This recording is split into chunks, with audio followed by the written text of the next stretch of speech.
Buenas noches. Buenas noches. Buenas.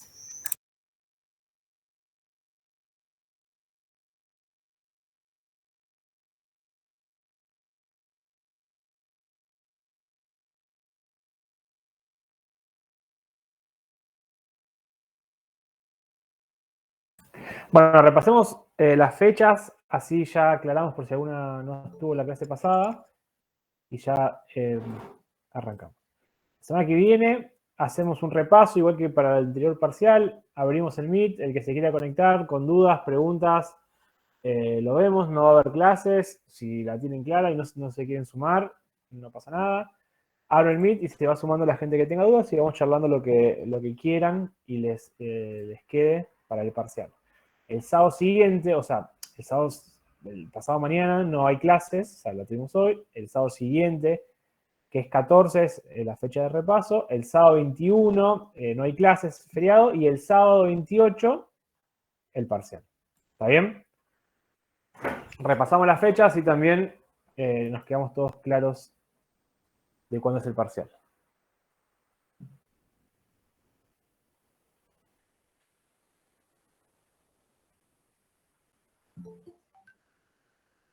¿Dudas sobre esto?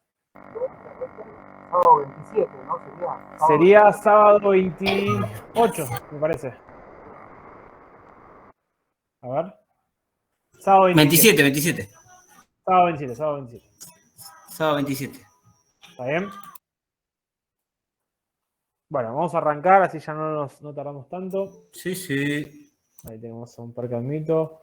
Bueno, como les había adelantado, hoy, tanto como hicimos en la clase de programas de seguridad, también tenemos un invitado, Juan, amigo mío de hace muchos años, profesor mío también en la Tecnicatura. Nos va a charlar un poco y a comentar todo lo relacionado a la seguridad y higiene y cómo es hacer seguridad y higiene dentro del ferrocarril. Es parte de lo que estuvimos viendo en esta clase, es ver un poquito cómo es la práctica, cómo es la realidad y el trabajo de campo en distintos sectores, ¿no? Vimos un poco de hospitales, vimos un poco de obras y ahora nos toca ver un poquito de lo que tiene que ver con seguridad y higiene en ferrocarril. ¿Está bien? Juan, bienvenido, gracias por participar y por tomarte el ratito. Bueno, buenas noches a todos, gracias Nico, bienvenidos, les pido por favor, los que tengan ganas de prender la cámara la prendan, así interactuamos un poco más. Acostumbrado a la presencialidad, esto de la virtualidad nos ha cortado bastante el intercambio. Yo, como les dice Nico, soy profe en el Instituto Superior Asimra, en la Tecnicatura, tengo varias materias a cargo. Y esto de la virtualidad te quita eso, ver si el alumno te sigue, no te sigue, te entendió, no te entendió, le interesa, no le interesa, tiene una duda y no se anima a preguntarte. Así que está, todos los que quieran prender la cámara, bienvenido sea si lo hacemos un poco más interactivo. Por supuesto, todas las veces que me quieran parar para hacer todas las preguntas que ustedes quieran, también bienvenido sea. Si hay un término que yo lo paso muy por encimita, me vuelven a parar. Por favor, aprovechen la clase. Si me quieren encontrar, van a poder encontrar en LinkedIn, Juana Seguín Díaz. Me encuentran ahí, van a poder encontrar todo mi desarrollo profesional.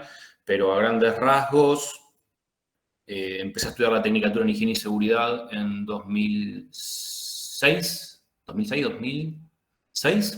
y ese mismo año empecé a trabajar en Trenes Argentinos, dentro del Servicio de Higiene y Seguridad, por supuesto como administrativo. Fue una bendición, conforme iba avanzando en la Tecnicatura, iba sumando responsabilidades en trenes. Cuando me recibo de técnico en 2008, paso a ser parte como técnico prevencionista, semi-senior, senior, en 2015 como supervisor del equipo de trabajo y desde el 2019 estoy a cargo de lo que es la línea Roca. Soy el responsable de higiene y seguridad o el coordinador de higiene y seguridad de línea Roca. Tengo un equipo de 15 profesionales y un administrativo. Y desde el 2010 soy profe en Asimra. La verdad que higiene y seguridad ocupa bastante tiempo en mi vida. Las personas ocupan bastante tiempo en mi vida, es decir, elementos de cuidado de los trabajadores del ferrocarril, elementos de formación, los alumnos del Instituto Asimra, mi formación y mis actividades principales van por ese lado. Como les decía Nico, la idea de la clase de hoy es que ustedes puedan conocer una actividad distinta, que no es muy frecuente, que tiene riesgos específicos, que uno de pronto puede ser usuario de un servicio y se queda con los 3 o 4 puestos que tiene, pero la verdad es que hay un montón de especialidades laborales que uno desconoce. Al existir una diversidad de especialidades laborales, existen diversidad de riesgos y, por lo tanto, muchísimo trabajo. Vamos a hablar algo de legislación, como para ubicarnos en el marco legal. Vamos a desarrollar, como les dije, riesgos específicos, riesgos que existen en la actividad ferroviaria y que no existen en otro lugar. Si la aplicación me lo permite, voy a compartir algún video. Vamos a hablar también de alguna contingencia cubierta exclusivamente en la actividad ferroviaria por el sistema de riesgos del trabajo y que no existe en las otras especialidades o en otras industrias. Y también vamos a hablar por encima, sin entrar en profundidad, pero sí quiero marcar la importancia de lo que es trabajo de empresas contratistas, usando, bueno, toda la experiencia que ustedes ya tienen de clases anteriores de todo lo que son los programas de seguridad, aviso de inicio de obra y demás. Bueno, entrando un poco ya en tema, lo que yo les quiero decir es que, estando a cargo de Línea Roca, soy el responsable de más de 8.000 trabajadores. Línea Roca se extiende desde Plaza Constitución hasta Bahía Blanca, desde Plaza Constitución hasta Mar del Plata, desde Plaza Constitución hasta Edo, desde Plaza Constitución a Cañuelas, Gleu, Alejandro Korn, Bosques Ardigó, La Plata. Son un montón de ramales, como les digo, con más de 8.000 trabajadores. Esos 8.000 trabajadores se distribuyen en diferentes áreas, lo que habitualmente en estudio de trabajo podemos conocer como sectores o áreas. Nosotros lo llamamos subgerencias.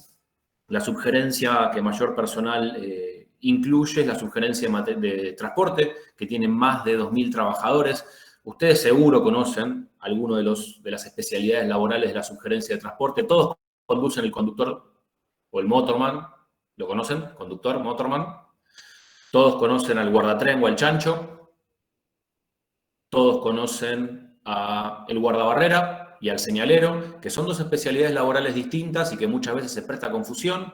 El señalero está dentro de una cabina de señales y es el que activa palancas, ya sea de forma mecánica o eléctrica, para todo lo que son semáforos y señales en zona de vía, mientras que el guardabarrera es el que habitualmente se le suele confundir con el concepto de señalero, que es el que tiene la barrera y cuida los pasos peatonales a nivel.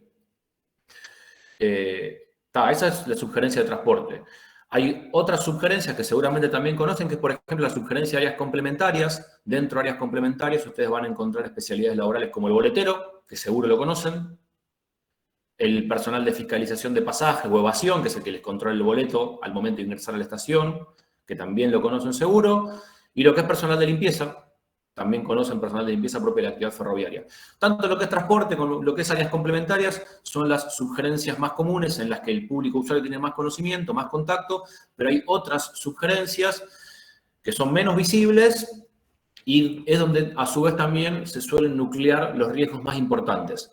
Nos vamos a encontrar con la subgerencia de infraestructura. Créanlo o no, todo el mantenimiento de la infraestructura ferroviaria está realizado por personal propio. Todo lo que es la traza, la vía, lo mantiene personal propio. Todo lo que es nuestras edificaciones, ustedes piensen que nosotros tenemos edificaciones, como les dije, de Constitución a Bahía Blanca, de Constitución a Cañuelas, de Constitución a Mar del Plata. Todas esas edificaciones, instalación eléctrica, iluminación, solados, aberturas, aventanamientos, cubiertas, todo se mantiene por personal propio. Es como tener una obra en construcción enorme. Como les digo, en el caso de Línea Roca, la alimentación de las formaciones eléctricas se hace por medio del sistema de catenaria. Tenemos personal altamente especializado que se dedica pura y exclusivamente al mantenimiento de este sistema. En otras líneas hay otro sistema de electrificación denominado tercer riel. En Línea Roca eso no existe. Esta subgerencia se denomina infraestructura. Vías, obras, energía, todo personal propio. Hay más de 1.000 personas dedicándose al mantenimiento de la infraestructura.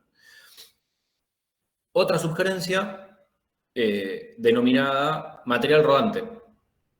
O por el equipo de fútbol o por algún familiar han escuchado hablar de los talleres de remedios de escalada. Los talleres de remedios de escalada es un taller emblemático de la República Argentina, donde en la actualidad hoy se sigue haciendo el mantenimiento de nuestras formaciones, principalmente formaciones diésel, ya que nuestras formaciones eléctricas en gran medida se realizan sus mantenimientos en depósitos que se encuentran en Lavallol, en Gerli y en Tolosa. Esa subgerencia se llama Material Rodante, tiene cerca de 700 personas y se dedican exclusivamente al mantenimiento de todo lo que son los vehículos ferroviarios, que son un montón. Ustedes piensen que corren trenes cada 6, 7, 8, 9, 10, 12 minutos de acuerdo al ramal. Bueno, todos esos trenes se mantienen por personal propio de actividad ferroviaria. Después existen otras áreas como la subgerencia de fuerzas de seguridad. En el caso puntual de Línea Roca, el personal de seguridad es propio, es decir, el que acompaña al guardatren vestido de negro, el que está en los accesos, en gran medida es propio, con cerca de 1000 trabajadores. Hay otras subgerencias más chiquititas que apuntan a lo que es la seguridad operacional, todo lo que son las comunicaciones. En resumen, hay un montón de especialidades laborales que uno no conoce por ser público usuario y que esas especialidades laborales tienen un montón de riesgos específicos. ¿Todos están relacionados con el concepto de análisis de riesgo? O la tecnicatura o la licenciatura lo tienen que haber visto. Bueno, ustedes piensen que todas y cada una de las tareas de todas y cada una de las especialidades tiene que tener su análisis de riesgo. Es un trabajo enorme, muy extenso. Yo siempre les digo a los chicos que trabajan conmigo, yo tengo la suerte de que muchos de los chicos que trabajan conmigo han sido alumnos míos, han sido familiares míos. En el caso de su profesor yo siempre que me invita le tiro este palo, siempre. Intenté invitarlo varias veces a entrevistas laborales, no hemos tenido la fortuna de trabajar juntos. Esto es lo más cercano que tenemos a trabajar juntos, pero no, yo no me rindo, en algún momento va a caer, y va a trabajar conmigo. Pero lo que yo les digo a los chicos que trabajan conmigo es que mínimamente una persona para empezar a tener autonomía, un profesional en higiene y seguridad, para empezar a tener autonomía en la actividad ferroviaria, lleva un año de formación interna, por todas estas particularidades que yo les cuento. Bien, hablemos de legislación. Si yo les tuviese que preguntar a ustedes, alumnos de técnicos en higiene y seguridad, alumnos de la licenciatura, si me tuviesen que nombrar las dos leyes más importantes desde el punto de vista de higiene y seguridad de la República Argentina. Ahora micrófono y hablen. No me hagan quedar mal, muchachos, por favor. Ley de higiene y seguridad y la de riesgo, la 24.557, ¿no? Está. 19.587. Está, me gusta. Esas serían, si ustedes me preguntan a mí, las dos leyes más importantes que tenemos, la ley 19.587, que es la ley de higiene y seguridad en el trabajo de la República Argentina, que es del año 72. Fíjense si tiene antigüedad nuestra ley de higiene y seguridad, que si se acuerdan de haberla leído o la tienen presente, es muy cortita, son 2 o 3 carillas que tienen algunas ideas principales. Dentro de esas ideas principales que yo voy a destacar hoy está en su artículo número 3 la responsabilidad que marca el empleador acerca de ser solidariamente responsable de las empresas contratistas o terceros que desarrollen funciones dentro de su ámbito. Esa es una de las cosas que yo quiero marcar. Y otra de las cosas que quiero marcar de esta ley es que artículo 7º, 8º, 6º habla acerca de la importancia de ir redactando gradualmente reglamentos específicos para las distintas ramas de actividad. Y les dejo ese título subrayado, les dejo la pelota picando. Reglamentos específicos para las distintas ramas de actividad. Ahora voy a retomar estos dos temas. Con respecto a la ley 24.557, el hito que tiene, que está bien, no deja de ser una ley antigua del año 95, 96, el hito que tiene es la implementación del sistema de riesgo del trabajo. Todos nosotros, o la gran mayoría de nosotros, hemos ingresado al ámbito laboral ya con el sistema de riesgo de trabajo establecido. Es decir, que los empleadores tienen la obligatoriedad de contar con una aseguradora de riesgos del trabajo para dar respuesta a lo que establece esta ley, justamente. La ley 24.557 plantea la posibilidad de autoasegurarse Ahora hay un power para más adelante, Nicky. Para esto no, pero para más adelante tengo algo. Para esto no. No, lo aclaro porque después cuando en el examen me dicen, pero no subiste nada, aclaro, tomemos nota, escuchemos, las ideas, anótenlas, las principales. Tal cual. Porque no hay un power ni una guía a seguir que sí les va a servir para el examen. Entonces, la ley 24.557 lo que establece justamente este sistema de riesgo de trabajo y las contingencias cubiertas por el sistema de riesgo de trabajo en el artículo 6º. ¿Se acuerdan cuáles son las contingencias cubiertas por el sistema de riesgo de trabajo? Accidentes, enfermedades, muerte. Las contingencias son esas tres: accidente de trabajo, accidente in itinere y enfermedad profesional. Esas son las tres contingencias. Después, cada una de estas tres contingencias pueden tener distintos tipos de lesiones, distintos tipos de incapacidades. Pero las tres contingencias que están cubiertas son esas, y es importante saberlo que esto es a partir del año 96. ¿Por qué les planteo este tema? Porque en esta clase les voy a tocar una cuarta contingencia existente para la actividad ferroviaria que no existe, entra en el parcial. Claro que sí, Roxana, que entra en el parcial. Duplica en el parcial. Una cuarta contingencia que no está planteada en la ley 24.557 y la vamos a tratar en la clase de hoy. ¿Y en qué año se agregó la que decís ahora? Ahora yo se los voy a contar. El primer antecedente es la resolución 315 del año 2002. Pero tranqui, que ahora vamos a ver cuál es la que está vigente. Entonces retomo los tres puntos que les dejé dando vuelta. Les dejé dando vuelta por un lado lo de los contratistas en el artículo 3º, les dejé dando vuelta lo de los reglamentos específicos para las distintas ramas de actividad y les dejé en consecuencia también lo de las contingencias. Tenemos esas tres puertitas abiertas por ahora. Vamos con la primera puertita abierta que les dejé, que es la de los reglamentos. Les doy una pista. El primer reglamento que fue redactado, fue puesto en vigencia y fue promulgado, fue lo que todos conocen, que es el decreto 351 del 79. Es decir, desde el 72 hasta el 79, silencio total. Imagínense lo difícil que fue hacer higiene y seguridad con una ley que te establecía obligaciones, pero no tenías un reglamento que te decía cómo. Bueno, buenísimo. En el año 79 aparece el decreto 351 del 79. ¿Para qué actividades el decreto 351 del 79, del año 1979? Industria. Tal cual. Está fijado principalmente en la actividad industrial, en una fábrica, en una planta.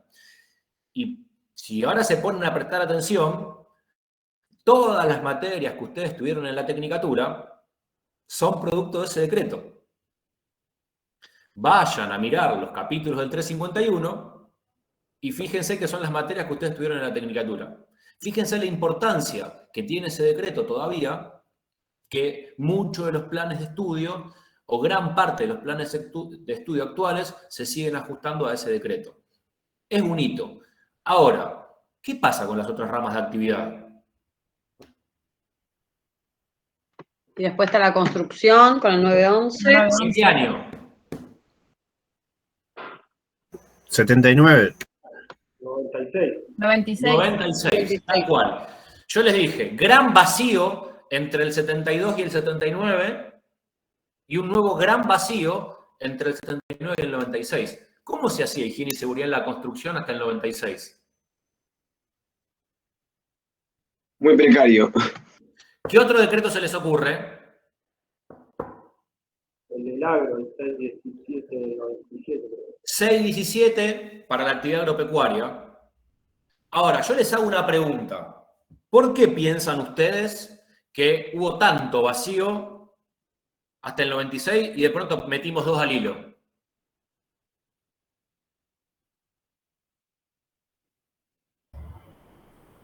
Por la cantidad de riesgos Pudo ser por los accidentes que existían. Primero Gonzalo Albornoz y después Gustavo Ledesma y después Iván. A ver, vamos a poner ese orden. Gonzalo, Gustavo e Iván.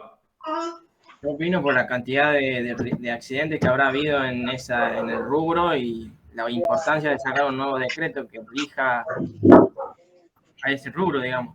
Algo de eso. Gustavo Ledesma. Yo quería decir lo mismo respecto a los accidentes que habrá habido, entonces había que determinar otro decreto Iván. para proteger al trabajador. Y la industria del juicio. La industria del juicio.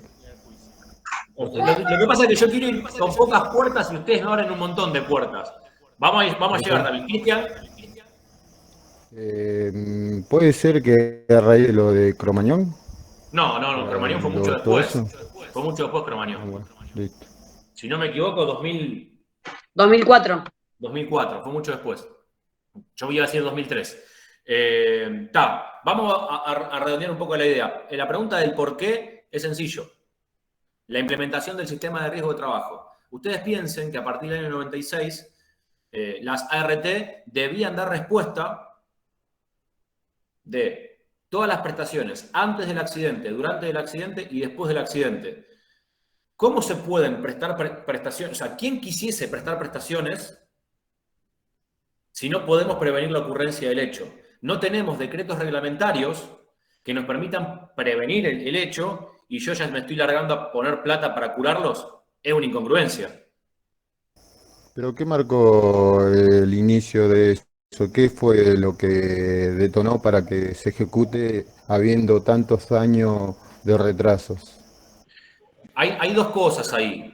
Nuestro sistema de RT lo que viene a copiar es un sistema de España.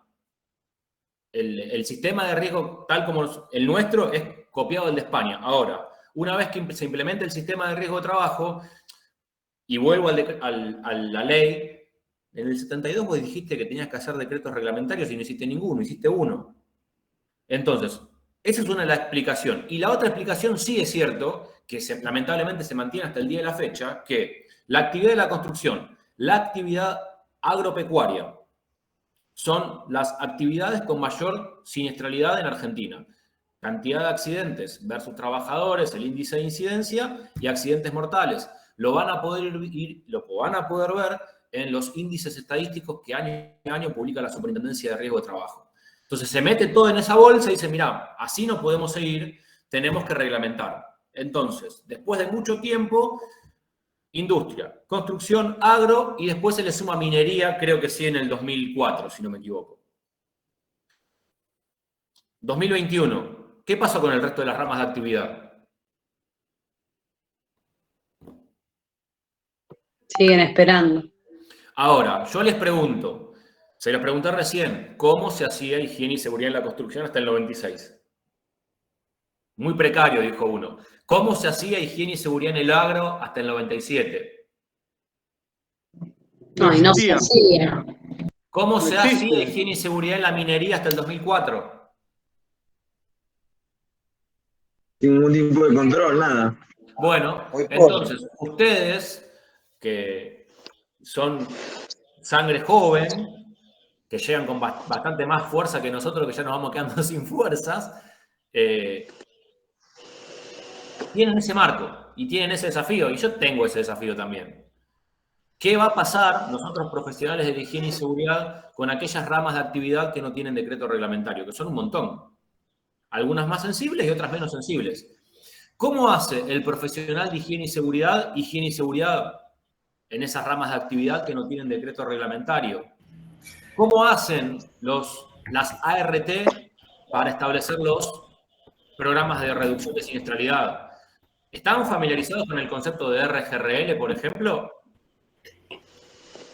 ¿Cómo? Si están familiarizados con el concepto de RGRL. RGRL. No. Bueno. El Reglamento General de Riesgo Laboral. Tarea para, yo no sé si Nico lo va a querer tomar eso, pero tarea para el hogar, RGRL. El RGRL es un Reglamento General de Riesgos Laborales. Chusmenlo, léanse esa resolución y yo les sigo metiendo fichas en esto de la ausencia de legislación. ¿Cómo hacen? 463. Perdón, Elías, ¿qué me ibas a decir? 463. ¿Cómo hacen los profesionales de higiene y seguridad para hacer higiene y seguridad en aquellas industrias que no tienen decreto reglamentario? ¿Cómo hacen las ART para trabajar con aquellas industrias que no tienen decreto reglamentario? ¿Cómo hace la Superintendencia de Riesgos de Trabajo para determinadas cosas en aquellas industrias que no tienen decreto reglamentario? Entonces, un poco, y respondiendo lo que yo les quiero decir es posible que en el día de mañana a ustedes les toque trabajar en algunas de esas industrias que no tienen decreto reglamentario. Y no van a tener el respaldo de la legislación para poder trabajar. Porque el respaldo de la legislación nos sirve a todo nivel. Nos sirve a nosotros para cuidarnos, al trabajador para cuidarnos, para defender una postura ante una entidad sindical, para defender una postura ante un empleador, y en esas ramas de actividad no tener legislación. ¿Qué soluciones se les ocurren, chicos y chicas? Crear normas, ¿puede ser? Presentar propuestas. No, profe, me parece que, por ejemplo, decía, dentro de lo que nosotros estudiamos, que son las dos leyes fundamentales, eso no crea un sentido común para aplicar a lo que son las otras. O sea, siempre va a estar el sentido común en la falta del apoyo de una ley que no sé, que lo resguarde a esa industria. Salieron dos cosas muy lindas. Lo de Nico, lo de las normas, y lo tuyo del sentido común. Vamos primero con lo de las normas de Nico y vamos con lo del sentido común. Nico, cuando vos decís normas, ¿qué es una norma? ¿Qué me estás proponiendo? No, es un documento físico que obviamente se aplica en el ámbito o en la actividad donde vos estás ejerciendo eso. ¿Quién lo redacta? ¿Quién lo redacta? El responsable de higiene y seguridad, o sea, el jefe que del grupo, corregime si no es así, por ahí me estoy equivocando, y obviamente necesita un respaldo de aprobación de otros superiores, por ahí, no sé, de recursos humanos o de otras coordinaciones, sugerencias, como mencionabas, o demás. Bien, Nico, totalmente de acuerdo. La importancia de la normalización, que es justamente esto de redactar normas, es importante en todas las empresas, tengan decreto reglamentario o no, pero en aquellas industrias que no tienen decreto reglamentario es casi fundamental.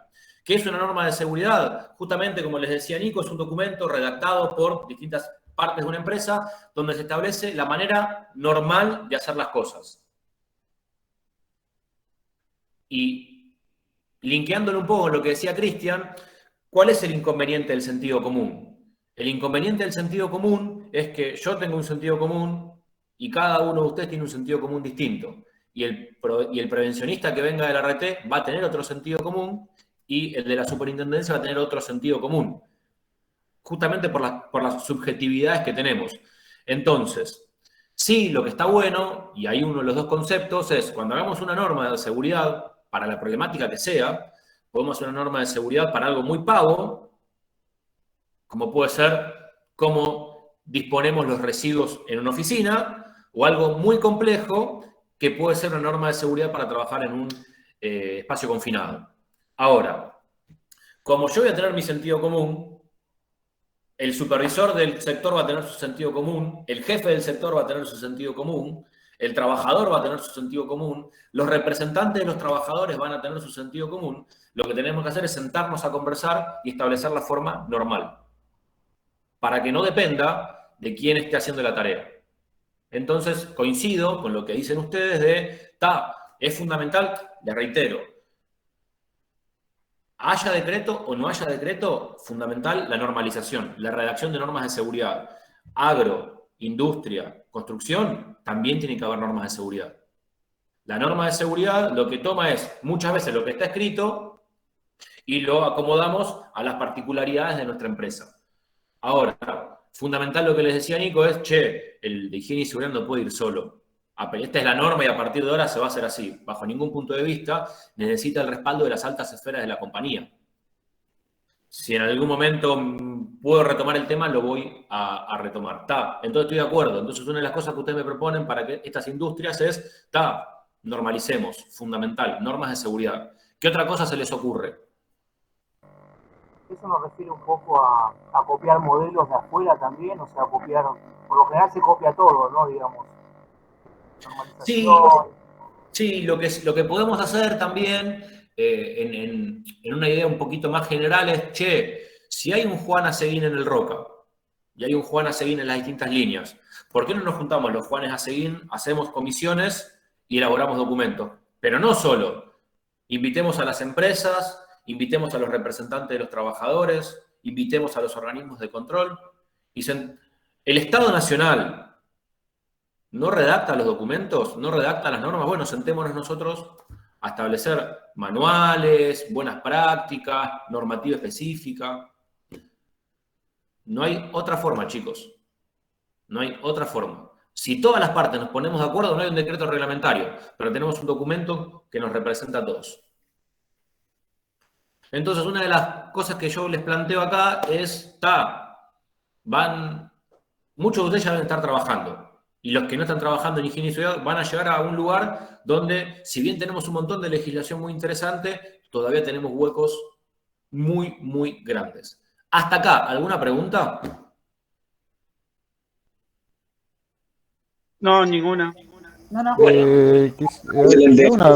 consulta. Ahora con los nuevos oficios que están apareciendo en el mundo y que siempre aparecen los nuevos oficios, obviamente que todo se tiene que actualizar, ¿no es cierto? Pero lo de seguridad siempre se va a actualizar a medida que va pasando los accidentes con relación a esos nuevos oficios. Y ahí se va haciendo todo un protocolo y todo lo que viene.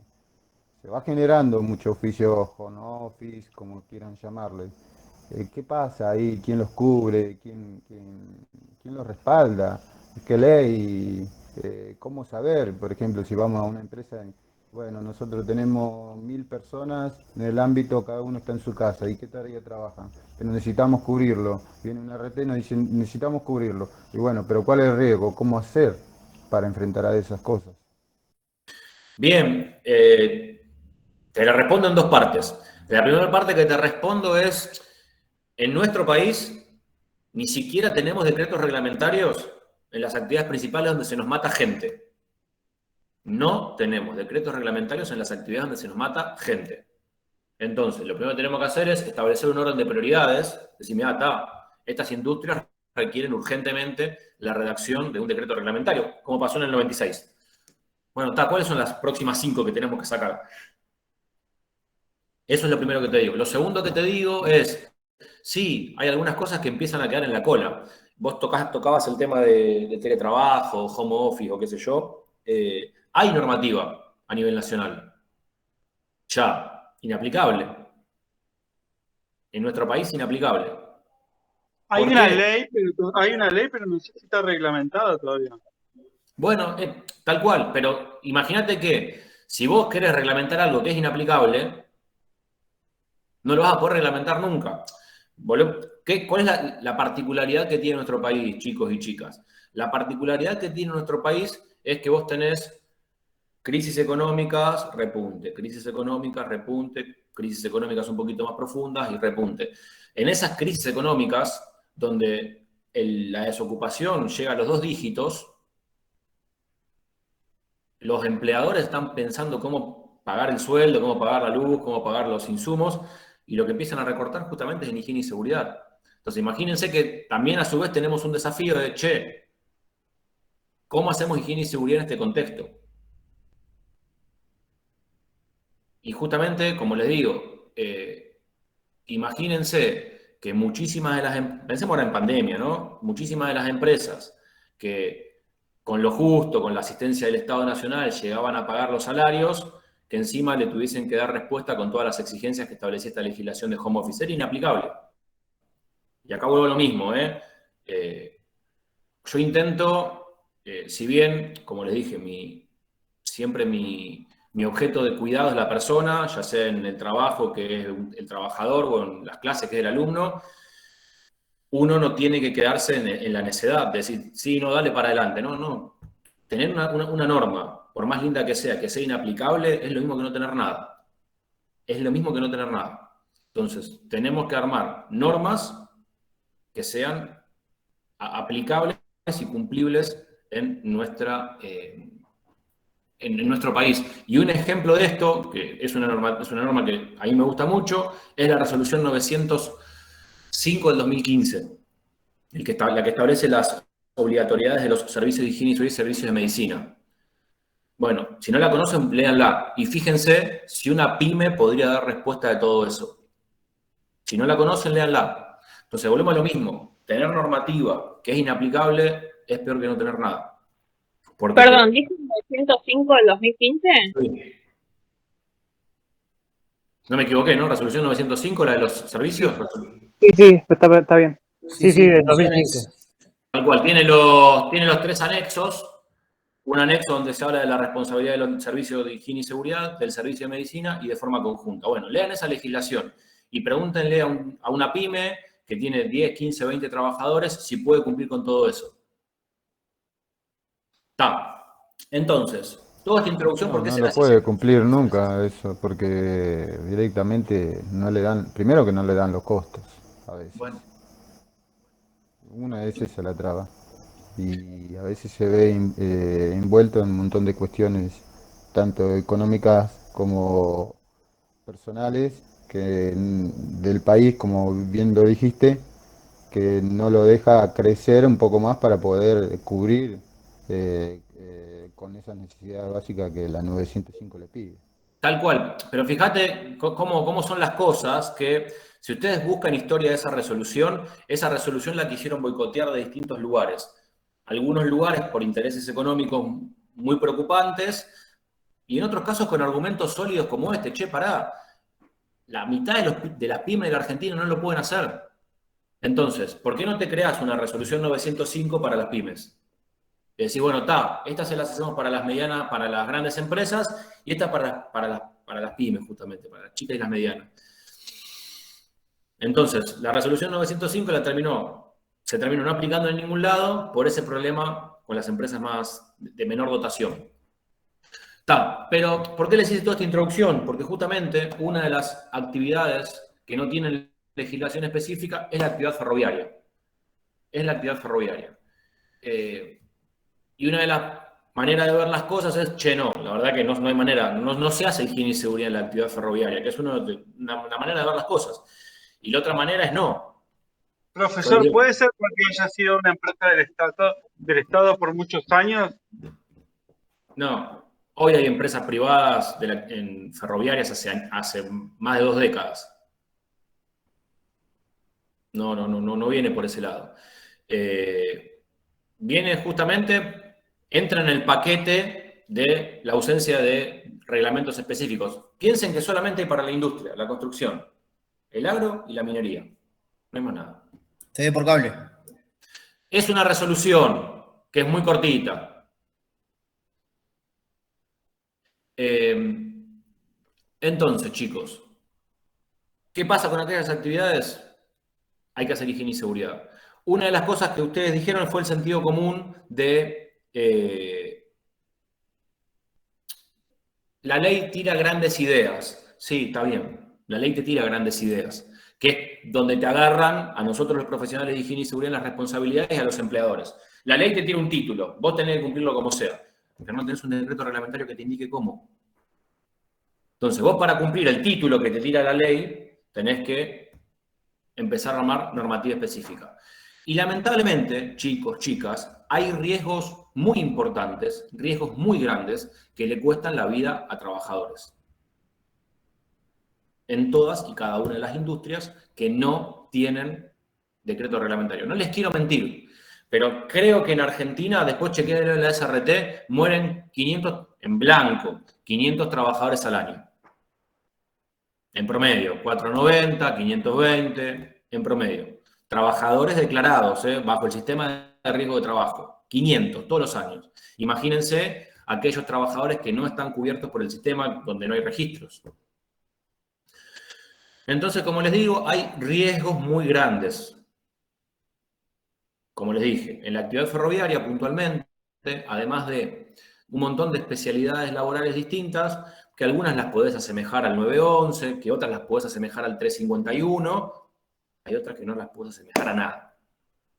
Entonces yo les voy a hablar de 2 riesgos muy importantes en la actividad ferroviaria. Primer riesgo, tráfico de trenes. Y segundo riesgo, el sistema de alimentación de las formaciones eléctricas, que es el sistema de catenaria.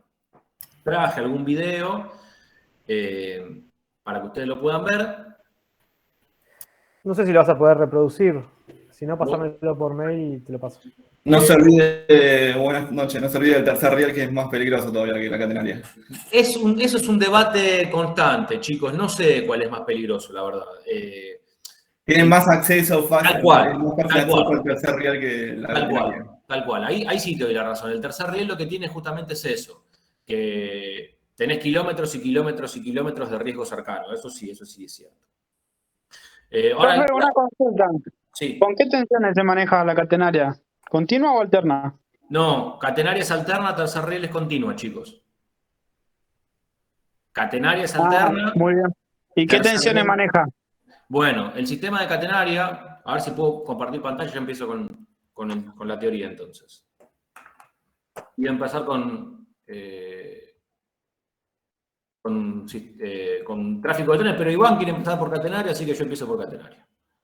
Sí, profe, más que nada, porque yo desconozco totalmente del tema, así que nada, me interesa. Bien, ¿pueden ver mi pantalla? Sí, sí. Bien, lo que ustedes ven es un esquema de vía cuádruple, un pórtico de catenaria con 4 vías. Dentro de este esquema van a encontrar las distintas líneas de alimentación que existen y vamos a hablar acerca de los distintos niveles de tensión. Las líneas aéreas de catenaria pueden transmitir diversidad de voltajes. En ámbito de circulación de formaciones por fuera de las subestaciones, los niveles de tensión son los que ustedes pueden ver acá. La más cercana, la que nosotros le decimos catenaria, pero porque es la que vemos más cercana, que es la línea de contacto. La línea de contacto es la que roza con el pantógrafo de la formación. Esa línea de contacto transmite 25.000 voltios. Imagínense si en casa la gente muere con 220.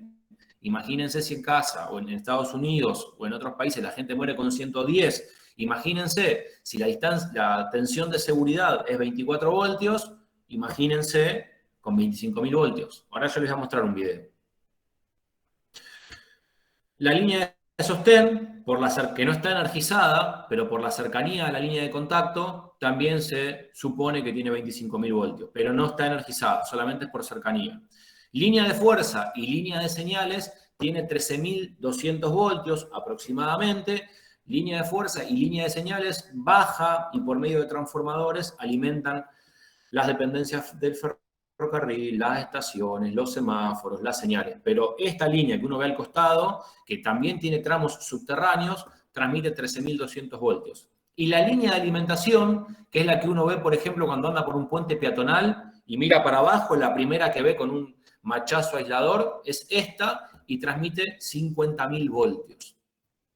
Y ahí, me dejó dejar compartir, sí. Y ahí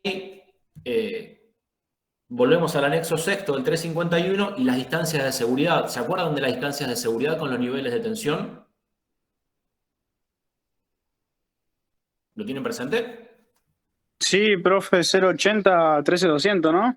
Tal cual. Y bueno, así va aumentando 10 centímetros cada kilovolt, si no Tal recuerdo cual. Algo así. Tal cual. ¿Qué quiere decir? Que no hace falta tocar esa línea aérea, sino que acercarme a una distancia poco prudente para sufrir el arco voltaico. Las distancias de seguridad siempre están infladas un poquito, justamente para jugar a favor del trabajador. Pero sí lo que dice Iván es cierto, que los estudios de laboratorio indican que cada 1000 voltios, en condiciones ambientales normales, se podría generar un arco de 1 centímetro. En condiciones ambientales normales, 25.000 voltios, se podría generar un arco de 25 centímetros. Es decir, que no tendrías que tocar la línea, acercarte a menos de 25 centímetros y sufrir la descarga. Lo mismo. Esto es en condiciones ambientales normales. Imagínense si llueve, imagínense si hay humedad, imagínense si hay algún polvo en el ambiente. Esa distancia puede ser aún más larga. Entonces, el 351 lo exagera y nosotros a nivel ferroviario lo exageramos más aún y decimos que ningún trabajador puede invadir 1 metro alrededor de las líneas aéreas de catenaria porque puede sufrir una electrocución. Esta información se da al momento de la inducción. Cualquier trabajador que entra a cualquier especialidad recibe esta capacitación. El tercer riel es como el Sarmiento o el Mitre, por ejemplo.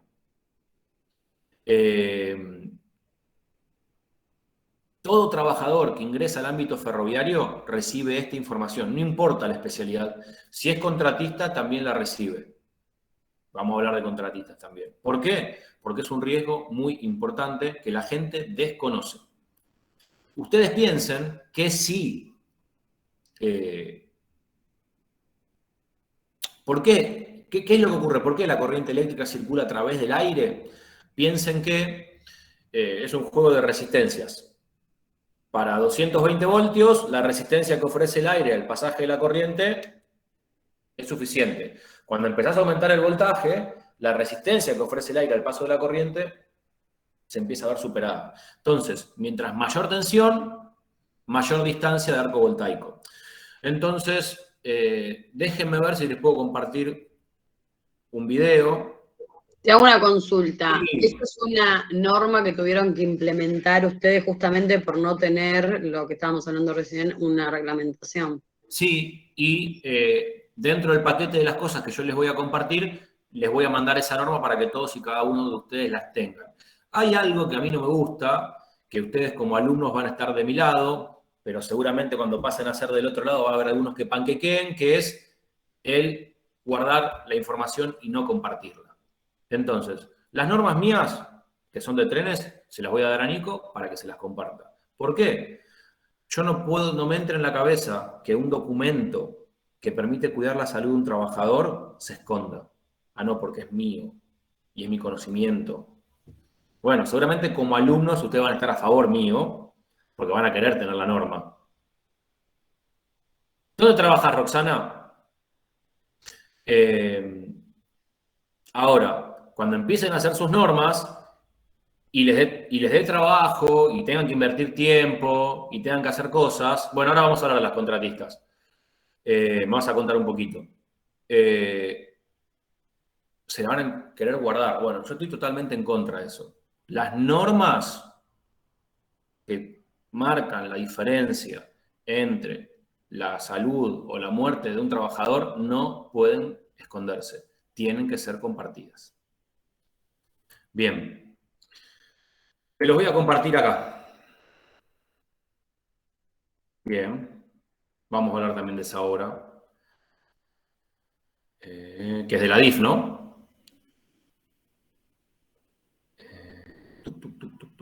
A ver si me deja De la obra de Constitución también podemos hablar. ¿De cuál de todas? De la de restauración del techo. ¿Quién estuvo en Riva?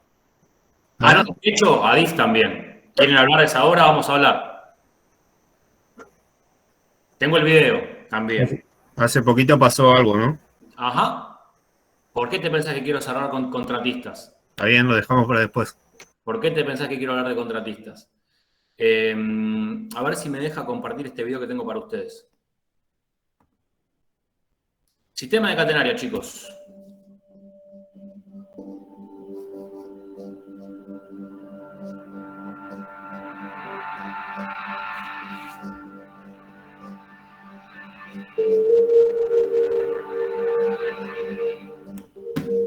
Vamos de vuelta. Van a ver que levanta la mano, y cuando levanta la mano invade la distancia de seguridad. Bien.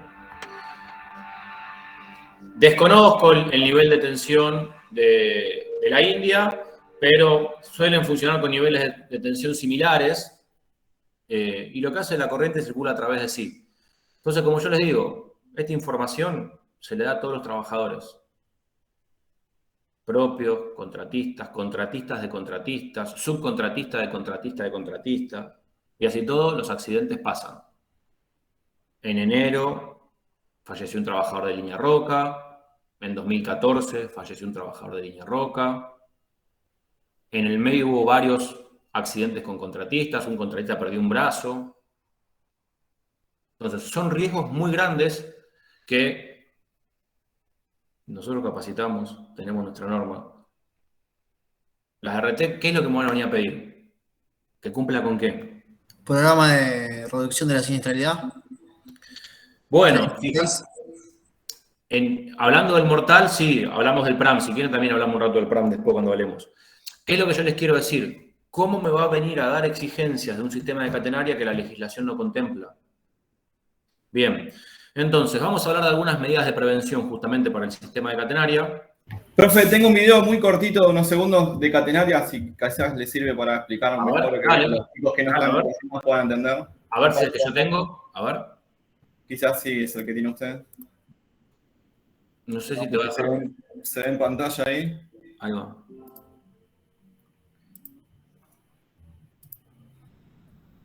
Bueno, esto es justamente una de nuestras máquinas de vía, la amarilla que hace el mantenimiento de la traza. Ahí tiene el personal de catenaria. Profe, consulta, ¿el mantenimiento lo hacen con tensión? ¿Tienen grupo de TCT ustedes o todos sin tensión cumpliendo 5 reglas de oro? No, chicos. El mantenimiento se hace sin tensión y ahora les cuento cómo se hace. Ahora les cuento cómo se hace. Bueno, ahí está, aquí en la vista superior de las líneas áreas de catenaria. Este es un esquema de vía doble, no es una vía cuádruple. Y la máquina de vía que ustedes ven es máquina propia de la actividad ferroviaria con trabajadores propios de la actividad ferroviaria. Mira, no sé qué me preguntó lo del mantenimiento. Yo, profe, porque bueno, yo trabajo en Edenor y más trabajo en lo que es media tensión, tanto en 13,2 y 33 kilovolts. Entonces sí, algo entiendo, trabajando en lo que es seguridad, ¿no? Por eso le preguntaba porque me interesa. Nosotros tenemos en lo que es la actividad ferroviaria el departamento eléctrico. El departamento eléctrico se divide en baja tensión, media y alta tensión. Baja tensión, imaginen un electricista, 220, 380 y muere ahí. Alta tensión, que es el equipo de catenaria, realiza todo el mantenimiento de la traza. Ustedes piensen que Edesur es la que nos provee en Temperley de energía y a partir de ahí todo el mantenimiento lo hace gente nuestra. La subestación, los puestos de transformación a nivel, los centros de media tensión. En Constitución está la oficina que es el Control Central de Energía, que es lo que administra toda la traza ferroviaria en lo que es la energización. Y después tenés, estratégicamente distribuidos a lo largo de la línea, puestos de transformación a nivel y centros de media tensión que a vos te permite cortar determinados tramos. Así no cortás todo un ramal, ¿sí? No obstante, que se hace sin energía y hay protocolos y hay comunicaciones y hay procedimientos, se hace la verificación de ausencia de tensión también, Iván. Claro, contemplando las 5 reglas de oro. Tal cual. Profesor, también se pone en corto. Para que cierro. Y voy con Silvio. Si bien vos ahí el corte visible no lo tenés, o vos pensás que el corte visible no lo tenés porque te lo dan desde una oficina que no lo estás viendo, te lo comunican por radio, lo que sí vos te generás es un corte visible en el lugar. ¿Qué es lo que haces? Cortocircuitás desde catenaria hasta el riel con una pértiga, con su detectora de tensión y toda la movida. Entonces lo que a vos te permite es asegurarte en ese tramo y que vos estés viendo el corte en el tramo que vos estás trabajando. Está interesante para ver el laburo ese. Lo hace gente, ustedes piensan que lo hacen ferroviarios. Es gente ferroviaria, de mucha especialización. Perdón, Silvio, ¿qué me querías preguntar? No, exactamente eso, porque trabajé en Metrovías, digamos, en una contratista, y hacíamos trabajo de puesta a tierra y trabajábamos fuera de hora y teníamos que cortar y cortocircuitar la línea con una pértiga de catenaria a riel, o depende de la línea, o de un tercer riel. Tal cual. Para que quede efectivo. Y ustedes piensen que esas pértigas tienen que estar ensayadas, con sus detectores de tensión que tienen que estar ensayados, con sus herramientas que tienen que estar ensayados, y volvemos a lo mismo, análisis de riesgo, capacitación y demás. Vamos a ver algunas medidas de prevención con lo que es el sistema de catenaria, chicos. Por eso ahí lo que mencionaba Juan, discúlpame, que también es fundamental el tema de las auditorías, porque a veces uno puede tener ese tipo de conocimiento, capacitaciones, inducciones, etcétera, pero a veces no se cumple. Entonces, ese es el rol nuestro por ahí como prevencionistas. Tal cual. Para corregir ese desvío. Miren, esto que ustedes ven acá son las normas de seguridad principales que vienen justamente en relación a esta prohibición de no invadir la distancia de seguridad. Bajo ningún punto de vista se pueden subir a los techos de los andenes de las estaciones. Ningún trabajador propio o contratado puede subir al techo de las estaciones sin los permisos correspondientes. Está incumpliendo una norma de trenes. ¿Para qué suelen subir a los techos? Justamente estos techos suelen tener canaletas que suelen sufrir con el tema de las hojas, o la acumulación de aguas y barros, el deterioro. Bueno, se tienen que hacer todos los permisos de trabajo y análisis de riesgo para saber si el techo permite el acceso o no permite el acceso. Completamente prohibido subir a los techos de las formaciones de cualquier vehículo ferroviario. ¿Saben un accidente que es común? Arriba de las locomotoras. Las locomotoras, históricamente, funcionaban en tramos diésel, es decir, sin alimentación eléctrica. En los talleres diésel no hay catenaria. Entonces, los trabajadores que están acostumbrados a moverse en esos ámbitos, ni bien se implementó la electrificación hace muchísimos años atrás, hubo un montón de accidentes, porque subían a mirar los niveles de agua, qué sé yo, y por tal motivo invadían las líneas aéreas de catenaria. Por tal motivo, ningún trabajador puede subir al techo de ningún vehículo ferroviario.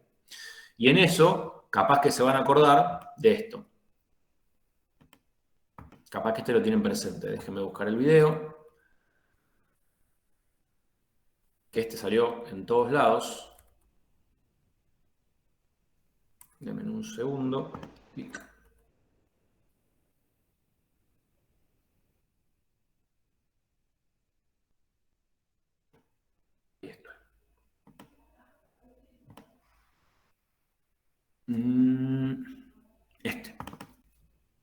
No sé si se van a acordar, pero esto salió, de hecho, este es un extracto de un noticiero. Hoy después de este accidente, mira. Esta es una formación nuestra.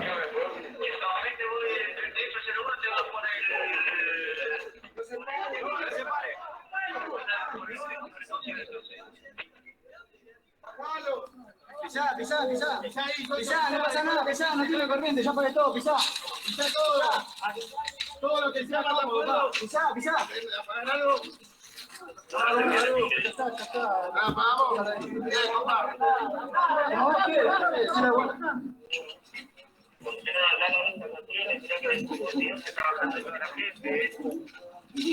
Sentalo acá en el pasto.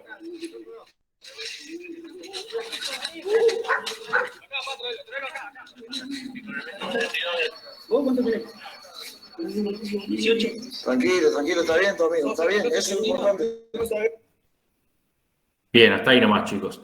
¿Qué es lo que yo les quiero mostrar con esto? Bueno, esto fue un caso muy común. El tren que venía proveniente de Mar del Plata, unas personas se subieron en el intermedio de los dos vagones, en el fuelle, y cuando llegaron a la altura de Herli, en el depósito de Kilo 5, asomó la cabeza, le entró la descarga por la cabeza y le salió por cuánto lugar estaba tocando. Como pueden ver, la persona estaba con vida, hablaba, se pudo permanecer en pie, 1 o 2 días después perdió la vida. Ustedes piensen que el recorrido que hace la corriente a través del organismo es a través de todos los vasos sanguíneos. Esos vasos sanguíneos son los que oxigenan las diferentes partes del cuerpo. El cuerpo empieza a colapsar de a poco. Te dejó oxigenar un brazo, te dejó oxigenar una pierna, te dejó oxigenar colapso, paro cardiorrespiratorio y muerte. Es muy difícil sobrevivir a un shock de 25.000 voltios. Hay casos, conozco gente, hay testimonios, es muy poco frecuente. Siempre el porcentaje de quemaduras del cuerpo es superior al 50%, y ni hablar si en ese recorrido la corriente eléctrica pasó por un órgano vital, corazón, cerebro, pulmones. La persona se prende fuego, chicos. Se prende fuego y está consciente. Es un riesgo muy grande. Pero no es el único riesgo importante. Como les dije, siguen muriendo trabajadores por este riesgo. El otro riesgo importante es el tráfico de trenes. El tráfico de trenes es un riesgo al que están expuestos todos los trabajadores ferroviarios, al igual que el sistema de catenaria, y al igual que el sistema de catenaria, también el público usuario. Y acá es importante marcar la diferencia. Nosotros, los profesionales de higiene y seguridad, trabajamos en la prevención de accidentes de trabajadores.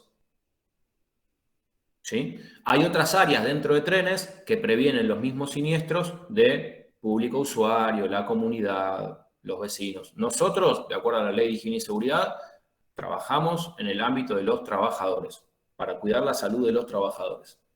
Bien. Eso le estaba por preguntar también, porque por ejemplo en una industria donde hay un puente grúa que también tiene un tercer riel, toda la gente que está habitué es toda gente de la misma industria. En cambio, en el caso de trenes tenés muchas personas circulando externa. Sí, Y además, eso por fuera de trenes, pero por dentro de trenes, Facundo, acuérdense que yo les dije que vos tenés diversidad de especialidades laborales. Capaz que una persona, durante 10 años, no hizo nada más ni nada que llegar a una estación y picar un boleto. 10 años eso, ni pensó en la catenaria, ni pensó. Por eso es tan importante. Entonces, ¿por qué ocurren los accidentes? Porque es una persona que, si bien tiene la formación, no está habituada al lugar. O está tan habituada que le pierde el respeto, le pierde el temor, le pierde el miedo. No sé quién era el que mencionaba la importancia de las visitas técnicas, chicos. Yo mencionaba lo del tema de las auditorías internas que se Tal cual. Es fundamental la realización de visitas técnicas de rutina para... Ustedes no se pueden quedar tranquilos. Yo tengo una norma, tengo un procedimiento, lo capacité, leí los EPP. Lamentablemente no podemos estar tranquilos. Si no, los accidentes no funcionan, no pasarían, y pasan. Los accidentes ocurren. Entonces, en las visitas técnicas de rutina siempre se levantan temas nuevos. No se olviden que la mayor parte de las industrias no son estáticas, son totalmente dinámicas, cambian totalmente. Fueron hoy y en 4 meses la situación cambió, porque pusieron una máquina nueva, porque cambió la gente, porque cambió la modalidad de trabajo. No nos podemos quedar quietos.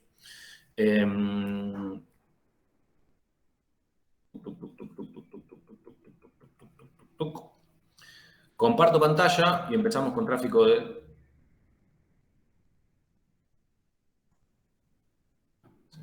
el tráfico de trenes.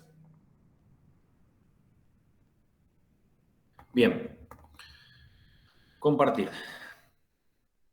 Uno de los conceptos más importantes que debemos entender antes de hablar de tráfico de trenes es el concepto de gálibo.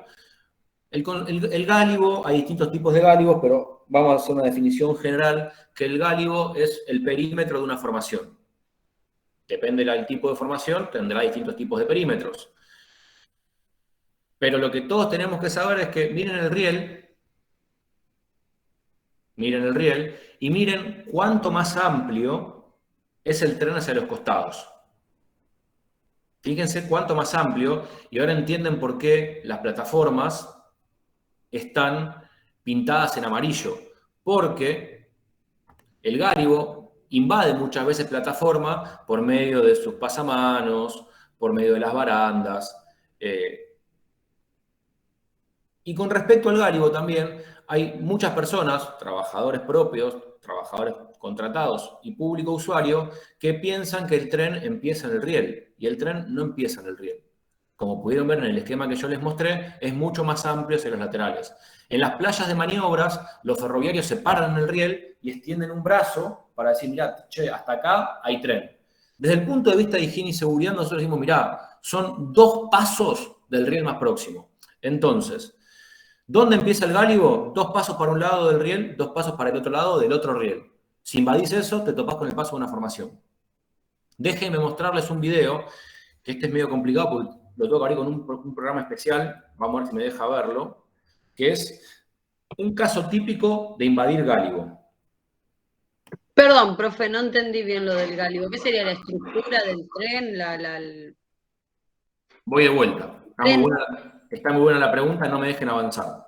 Mira, te comparto una ventana, voy de vuelta al concepto de gálibo. Mira, ahí lo tenés. El gálibo es el perímetro de la formación. Imagínate que vos cortás un tren y en todo el perímetro le marcás con un lápiz todo lo que es el entorno, el contorno. Bueno, eso es gálibo. El gálibo no es estático. Piensen que los trenes se mueven hacia los laterales y piensen también, lo más importante que ustedes tienen que saber de esto es que no termina en el riel. Hay tren por fuera del riel hacia ambos lados. ¿Mejor ahí? Hay una compañera, dice, el área que ocupa el tren. Sería como un área imaginaria, digamos, alrededor del tren. No. Este es el trencito. Chic. Lo cortás y lo mirás así. Bueno, eso es el gálibo. Profe, ¿podría ser el ancho, alto y profundidad que tiene que tener libre para sin obstáculos para poder circular el tren? Son más de 3 dimensiones, pero sí. ¿Chasis? Llegó a clásico. profundidad también porque no tiene que haber herramientas en la Tal zona cual. de vía, Tal el cual. ancho porque no tiene que ver en estas cuestiones. Sí. Tal cual. Es el perímetro de la formación. Desde el pasamano de un lado hasta el otro. Pensemos, salgamos del tren. Salgamos del tren. Vamos a un vehículo de calle común. Vamos a una Kangoo. ¿Qué es un gálibo en la Kangoo? Es... De espejo a espejo. Tal cual. La superficie de contacto. Tal cual. Es decir, la Kangoo no empieza en la rueda. ¿Se entiende? Entonces, con el tren pasa exactamente lo mismo. El tren no empieza en el riel. Es mucho, y ahora lo van a ver en este dibujo que usted, en este video que les estoy por Sí, compartir. igual ahora con lo de la Kangoo me Bien. entendí un poquito mejor. A ver si me... Dígame. Además, perdón, profe. Sí. Además, agregarle que el tren tiene un movimiento oscilatorio. Tal cual. Hacia ambos lados, ¿no? ¿Pueden ver el video que estoy compartiendo? Sí, profe, se ve. Sí, profe. Excelente. Lo que ustedes van a ver es una formación eléctrica saliendo de Constitución. Este es el año 2008. De la imagen que ustedes ven, Constitución está para atrás y Temperley está para adelante. En la imagen que ustedes ven, van a ver 4 vías. La de la izquierda es vía 1, vía 2, vía 3, vía 4. Es decir, que la formación que nosotros vemos va por vía 3. Para ese entonces, el año 2008, vía 1 y vía 2 no estaban electrificadas. Van a poder mirarlo. 2012, 2013, 2014 se hizo esa electrificación. Y el accidente ocurre por invadir gálibo en esta vía que nosotros vemos. Voy a adelantar un poquito más, como para que ustedes se puedan ubicar.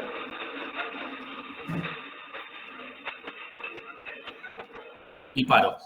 ¿Se escucha el sonido también o es sin sonido le llega? Sí, sale el sonido. Bien, impecable entonces. Entonces, chicos, vía 1, vía 2, vía 3, vía 4. Lo primero que les quiero enseñar con esto es que las vías tienen un sentido de circulación.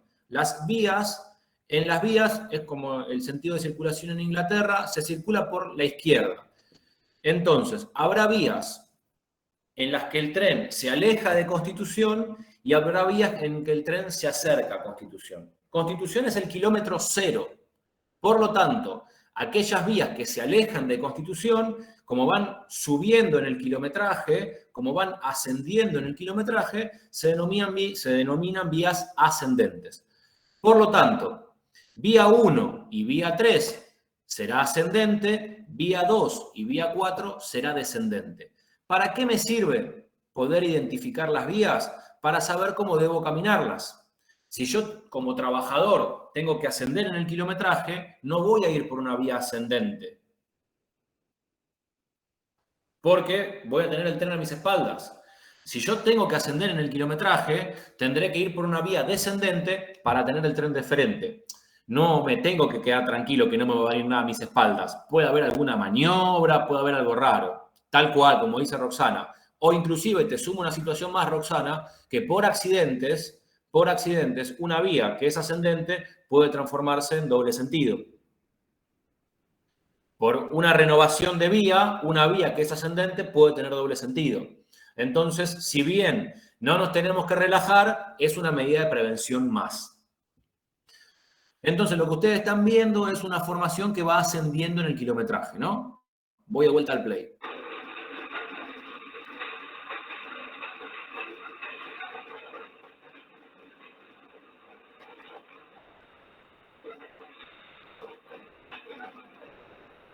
Bien, miren esta imagen. Cuando ustedes están arriba del tren, como pasajeros, se van a acordar que a estos puentes le pasa finito, finito, ¿no? Bueno, y mirá toda la distancia que hay. Mirá toda la distancia que hay. Esto nos enseña a entender mejor el concepto de gálibo. El tren no se termina acá. El tren se termina acá. Hasta ahí hay gálibo, hasta ahí hay tren. Si yo me paro ahí, me muero. Hasta donde termina el durmiente, básicamente, prácticamente. Tal cual, vamos de vuelta.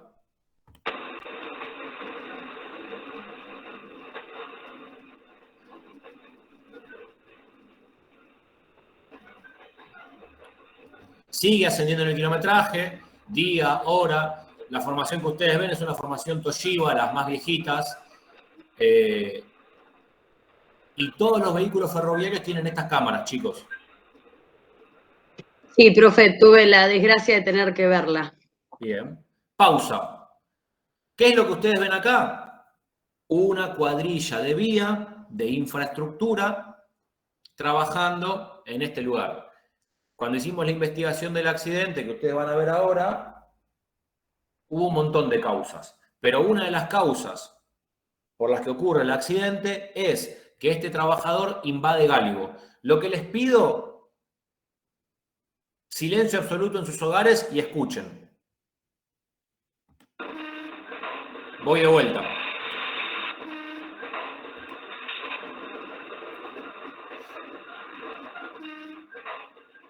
¿Escucharon un tac? Sí, sí. Bueno, ese tac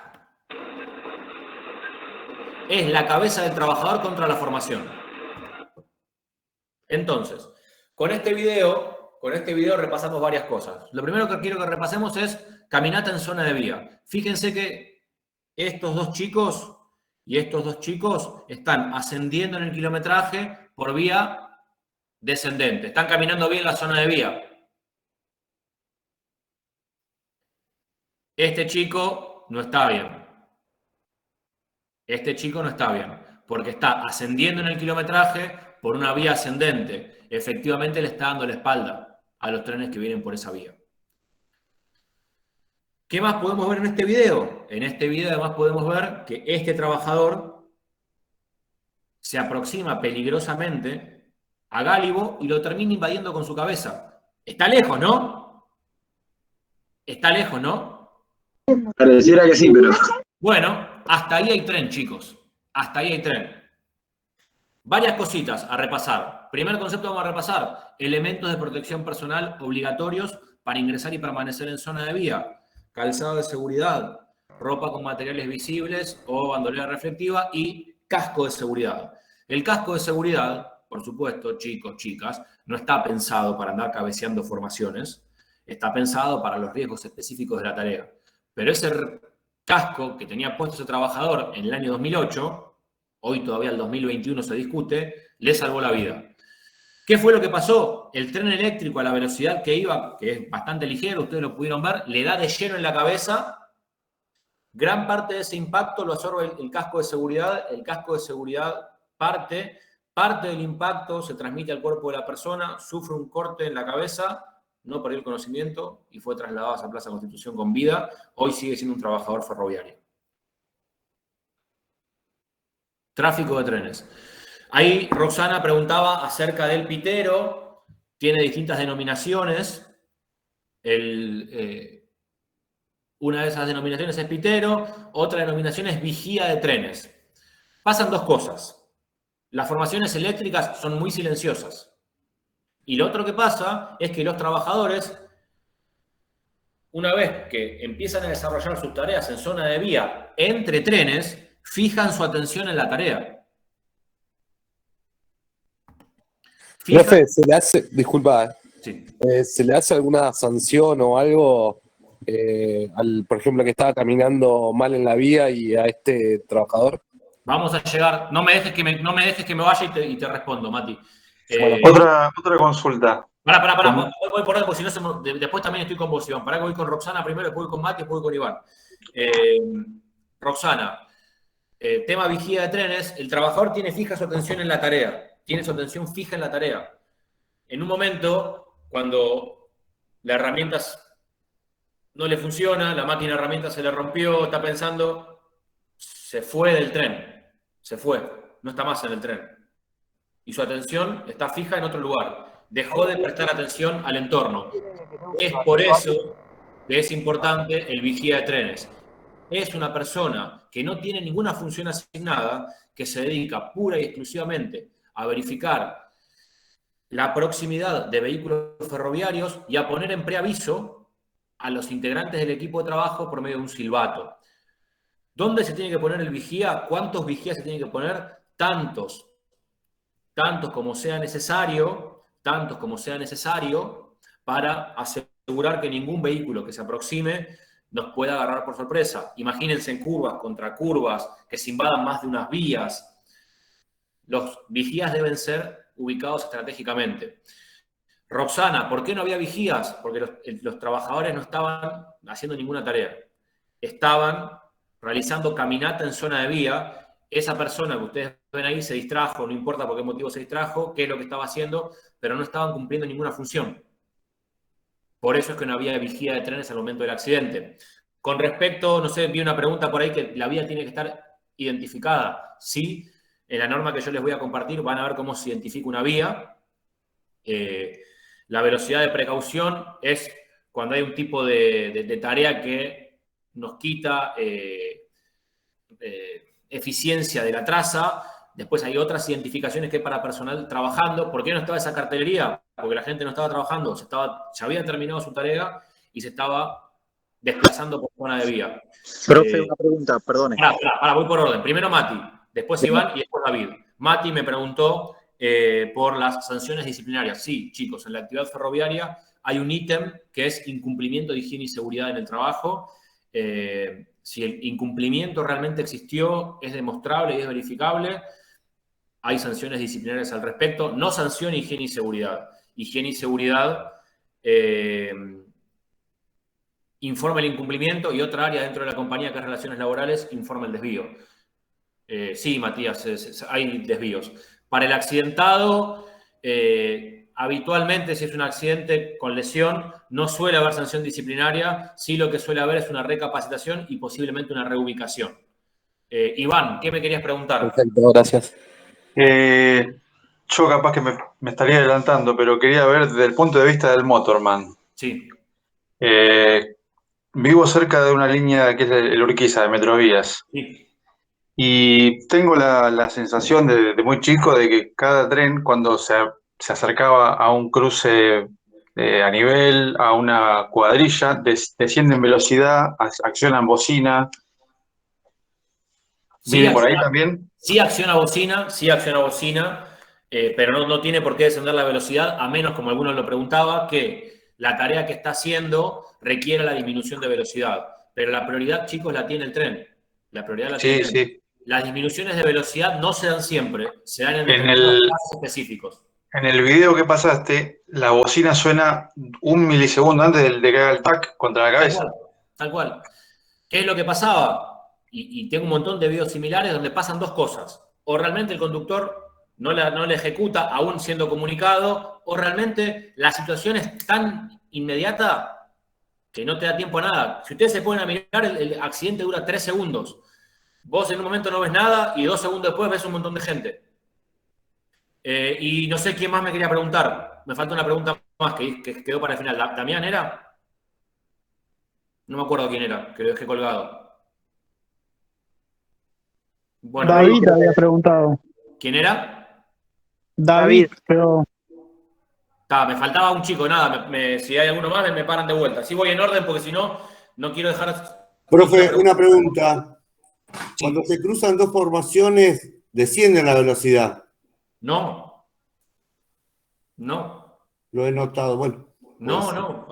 Bajo ningún punto de vista. Si descienden, tiene que ver no con el cruce de formación, sino con alguna indicación en algún semáforo próximo. Bueno. Con algún tablero. No. Imagínate que el conductor está viendo que 2 semáforos más adelante ya no puede trascender. Entonces, ¿qué es lo que hace? Empieza a minorar la marcha. Puede tener que ver con eso. ¿Ustedes vieron que muchas veces pasa también que los trenes se detienen a cero en el medio de la nada? Bueno, tiene que ver con eso, con semáforos y señales que dicen, mira, macho, no puedes pasar de acá. Te tenés que quedar ahí. Entonces, vamos de vuelta con tráfico de trenes. ¿Saben cómo caminar la vía? ¿Saben los elementos de protección personal en la vía? Vimos el concepto de vigía. Prohibido el uso de protección auditiva en zona de vía. Vi que muchos dijeron, hay muchos trabajadores que trabajamos en la actividad ferroviaria, prohibido el uso de protectores auditivos. ¿Esto qué nos trae? Nos trae aparejado el problema del riesgo auditivo para aquellas máquinas de herramientas que, después de haber hecho la evaluación ambiental correspondiente, nos tira por encima de los límites permisibles. Desmalezadoras, algunas sierra sensitiva. Bueno, en esos casos, la medida de prevención no es ni cambiar la máquina porque es lo que hay, ni es la protección auditiva. Hay otra. Reducir las jornadas, la rotación del personal. No se puede usar protección auditiva en zona de vía. No se puede utilizar auriculares en zona de vía. No se puede hablar por teléfono celular en zona de vía. Completamente prohibido. Juan, ¿te hago una consulta? Sí, Mariano, decime. Sí, no, respecto al gálibo, por ejemplo, en una inducción a los trabajadores, vos mencionaste que eran 2 pasos, más o menos. Sí. ¿Eso es lo que se le menciona a un trabajador o con relación a metros? Porque lo de los 2 pasos es un tanto, ¿no? No sé si me queda, es medio complicado para, ¿no? Mirá. Es medio de criterio, ¿no? Por eso te consulto. Sí, ¿Por qué se le mencionan los 2 pasos al trabajador? Porque desde el punto de vista de higiene y seguridad, vos a 2 pasos del riel, sea piernilargo o piernicorto, estás seguro. ¿Y por qué también se le dice eso? Para que mecanice su medida de seguridad. Vos pensás que la primera vez que vas a bajar a la vía, vas a estar así, mirando para todos lados. La segunda vez, vas a estar así. No vas a mirar a los 2 pasos, vas a mirar a los 3 pasos, a los 4, a los 5. No vas a querer bajar. Conforme vas trabajando en la actividad ferroviaria y le vas perdiendo el respeto al tren, te empezás a exponer de forma innecesaria al riesgo. Empezás a bajar a zona de vía cuando no tenés que bajar, en vez de ir por un puente, te tirás por la plataforma, en vez de ir por un paso a nivel, trasandés por cualquier lugar, y en vez de ir por un túnel, te tirás del andén. Entonces, ¿qué es lo que nosotros intentamos? Que los trabajadores mecanicen la medida de seguridad. ¿Qué quiere decir? Que miren aún sin querer mirar. Y que lo hagan en el lugar correspondiente. Que no miren cuando llegan al riel. Si miran cuando llegan al riel, ya no sirve. Me tenés que mirar antes. Cuanto más antes, mejor. Ahora yo les voy a enseñar a cruzar zona de vía. Por eso es que se dicen los 2 pasos. Por eso es que se dicen los 2 pasos. Que no son como en el pan y queso, ¿eh? Son 2 pasos. Está bien, gracias.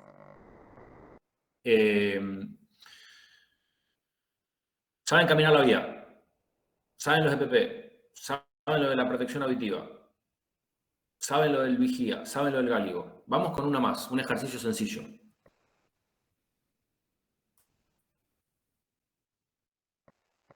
Cuando vienen 2, 3, tenés que tirar al piso, ¿no? Como no, pero no me contés el cuento, me estás contando. Te conté el final. No me contés el final. No sabía, perdón. No pasa nada. Pero sí, vamos a hablar de eso también. Compartir. Miren, este es un esquema de vía cuádruple. Vías ascendentes, vías descendentes.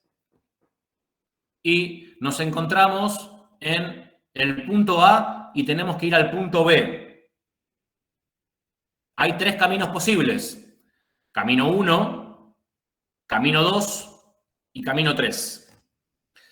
Si le tuviésemos que enseñar a un trabajador un camino, el camino 1, el camino 2 o el camino 3. Les dejo un segundo la imagen, no me contesten ansiosos. Miren la imagen, analícenla y les pregunto. Camino. Miren la imagen, que no les gane la ansiedad. El 3. 3. Pregunto, ¿alguien elige el 1? Sí. No. ¿Alguien elige el 2? Yo lo elijo porque es raro. Es raro, está bien. Es una manera de manejarse en la vida.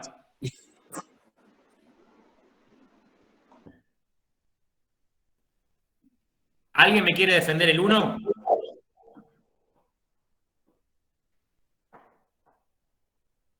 ¿Alguien me quiere defender el 2? Podría ser el 1, pero es complicado. El 1 está más lejos de donde sale. Es el 3. ¿No es el más corto el 1? Es un cuadrado, ¿eh? Ah, es por el sentido de circulación. De los trenes, claro. El 1... Está bien, pará. Entonces vamos a hacerlo distinto. Quiero detractores entonces, que en nuestro país está lleno de detractores. Quiero un detractor del punto 2. quiero que me lo destruyan. ¿Por qué no cruzamos por el 2? Porque cruza todas las vías, muy peligroso. El 1 y el 3 también cruzan todas las vías. En todas se cruzan las vías, todas. No, porque en algún momento de su recorrido le va a estar dando la espalda a uno de los sentidos. Claro, claro, cuando venís en sentido descendente, en la línea 2, le vas a dar la espalda porque venís bajando. Me parece que está mal ese sentido.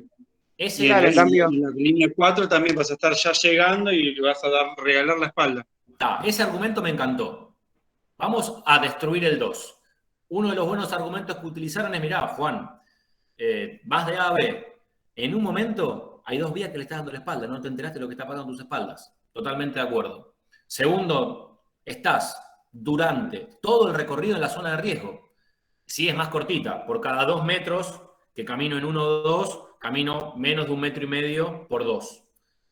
Perdón, en 1 o 3 camino menos de 1,5 metros en 2. Es el más cortito, pero estoy todo el tiempo en zona de riesgo. No se olviden que nosotros tenemos una visión de 180 grados. De acá para acá miro todo. Lo que pasa en mis espaldas no me entero. Entonces es cierto lo que ustedes me dicen que 2 es la peor. Y en 1 y 3, ¿dónde radica la diferencia? Voy de vuelta, se los comparto de vuelta. En que en uno podés ver el recorrido en sentido contrario y en el otro no. Yo te entendí. Decilo más criollo para que te entiendan todos. Claro, o sea, cuando vos vas por el 3, Sí. cuando vas caminando, Sí. ves de frente el tren si viene. Listo. En cambio, en el Así, 1 no. Listo, ahí está. Eso es lo que yo quería que digas.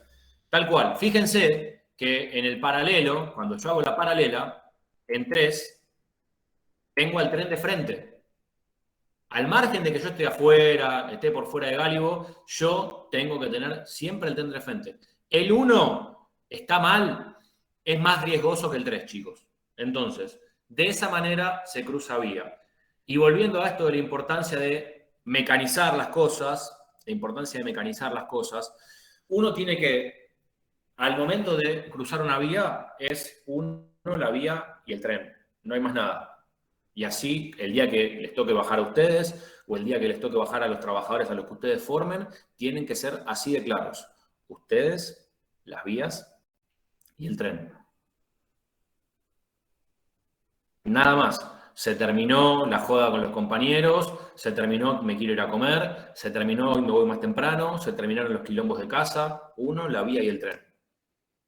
Si uno no tiene la atención fija 100% en zona de vía, ocurren los accidentes. ¿Cómo se cruza la vía? 2 pasos antes del riel más próximo, se dice para sus adentros, izquierda confirmada, derecha confirmada, y se verifica la ausencia de vehículos ferroviarios hacia ambos sentidos. Esa es la explicación de los laberintos. ¿Vieron que vos con los laberintos vas por un lado y vas para el otro? Te obliga a hacerlo aunque no quieras.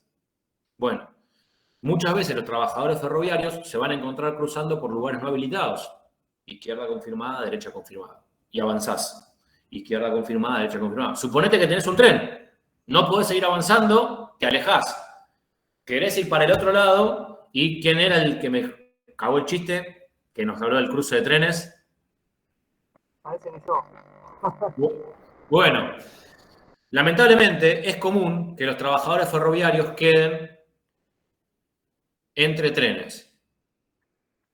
Ustedes como pasajeros han visto que las ventanas del tren que va enfrente pasan cerquita, ¿o no? ¿Se imaginan a un trabajador ahí parado? ¿En el medio de los 2 trenes? No, profe. Pero, sin embargo, a un trabajador sí le puede ocurrir quedar atrapado entre trenes. Porque te puede pasar. Vas avanzando. Avanzás. En un momento no puedes avanzar más. Y cuando querés retroceder, tenés otro tren. Y quedaste ahí. Entonces, varias cosas. Primero, no se olviden, y acá vuelvo al concepto de Gálibo.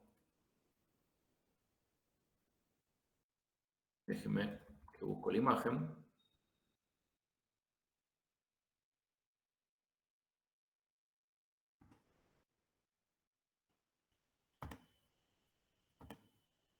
Fíjense cuánto más amplio es el tren en la parte superior, donde están las ventanas, que en la parte inferior. ¿Se dan cuenta? ¿Cuánto más ancho es acá que acá? Sí, sí, se Bien, nota. entonces, vamos a tener en cuenta esa variable. Vamos a tener en cuenta también la variable de que los vehículos en movimiento desplazan volúmenes de aire. Nos pasa cuando vamos manejando en la ruta, que viene un camión de frente y nos mueve para todos lados. Ese volumen de aire que viene moviendo el camión con esa fuerza de impacto. Bueno, si nos mueve el auto, imagínense un tipito en zona de vía totalmente asustado. Entonces, en el caso de que un trabajador quede atrapado, efectivamente lo que hay que hacer es cuerpo a tierra entre ambas vías. Cuerpo a tierra entre ambas vías. Entre ambas vías vendría a ser acá.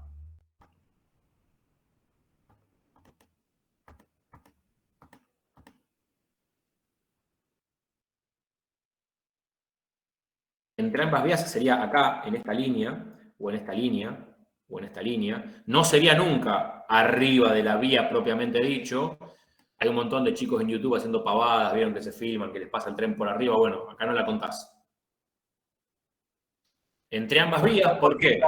Eso que te agarra igual el tren, digamos, o sea, si vos te pones, si girás en la cabeza hacia el costado, ¿te agarra igual el tren? O sea, en la misma vía, si una persona está inconsciente, por ejemplo.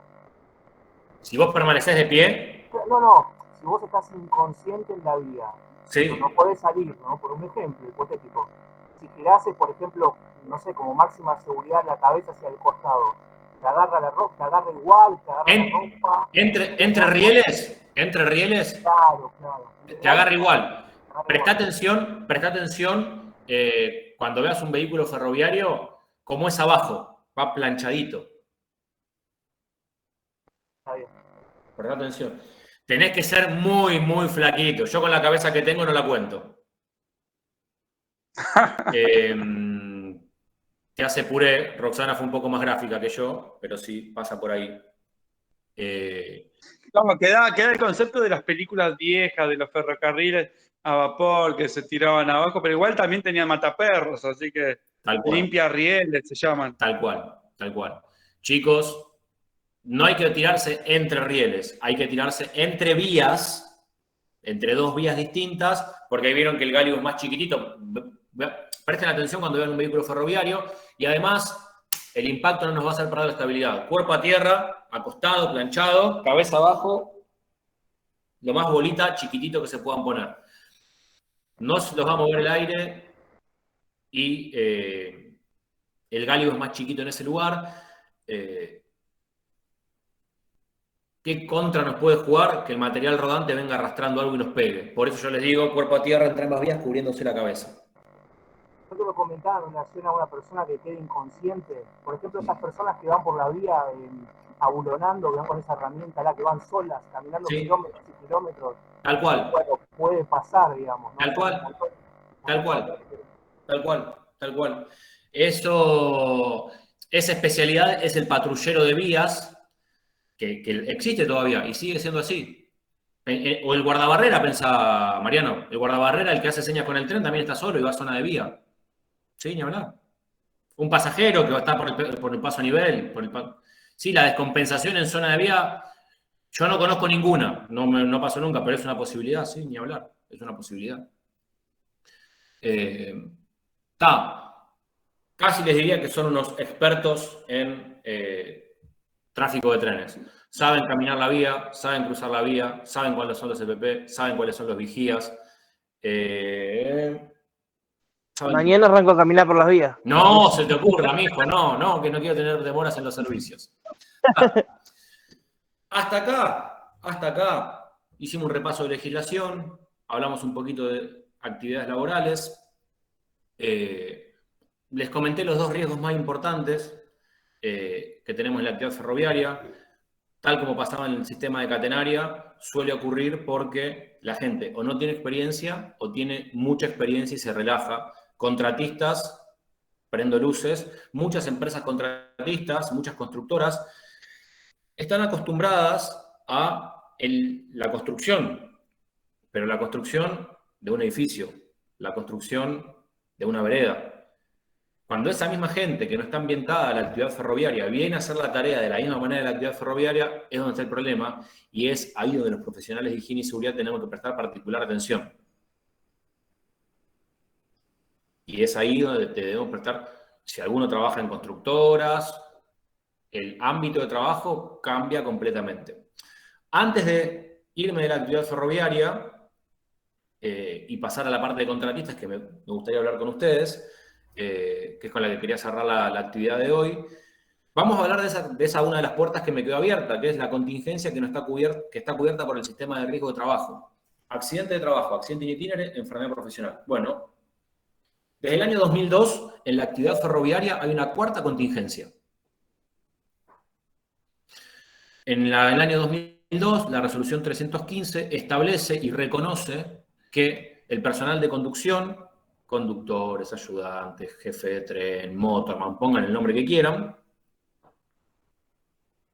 el guardatren, podían tener consecuencias negativas en su salud motivo de los accidentes ferroviarios con vehículos que culminasen con consecuencias graves o mortales. Se los traduzco: cuando se llevan puesto una persona. Sí, tal cual, psicológica. Tal cual.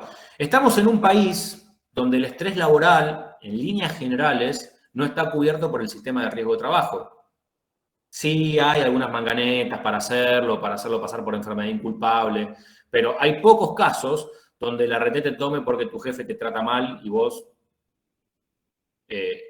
estás a un nivel de estrés tal que empezás a tener consecuencias negativas en tu salud. Cuando se implementó la evaluación ergonómica, se intentó hacer un baremo sobre estresores o agentes de riesgo psicológicos o psicofísicos. No se llevó a buen puerto, todavía eso está en veremos. Y en un país como ese, desde el año 2002, está cubierto el estrés postraumático, ese es el nombre que recibe, para la actividad ferroviaria. La resolución 315 lo que establece es la importancia de la prevención de los signos y síntomas de el estrés o los trastornos postraumáticos motivo de los accidentes con vehículos ferroviarios. La resolución 315 fue enorme. Piensen que le dio muchos derechos a los trabajadores que durante años no tuvieron ese derecho, que se llevaban puesto una persona, no tenían ningún tipo de asistencia, ni médica, ni psicológica, ni dineraria, y al otro día tenían que volver a trabajar. Familias de trabajadores ferroviarios destruidas justamente porque eso te destruye a nivel personal. En el año 2002 se establece esta legislación y la que está hoy en vigencia no es esa, es otra, que es la resolución 558 del 2009.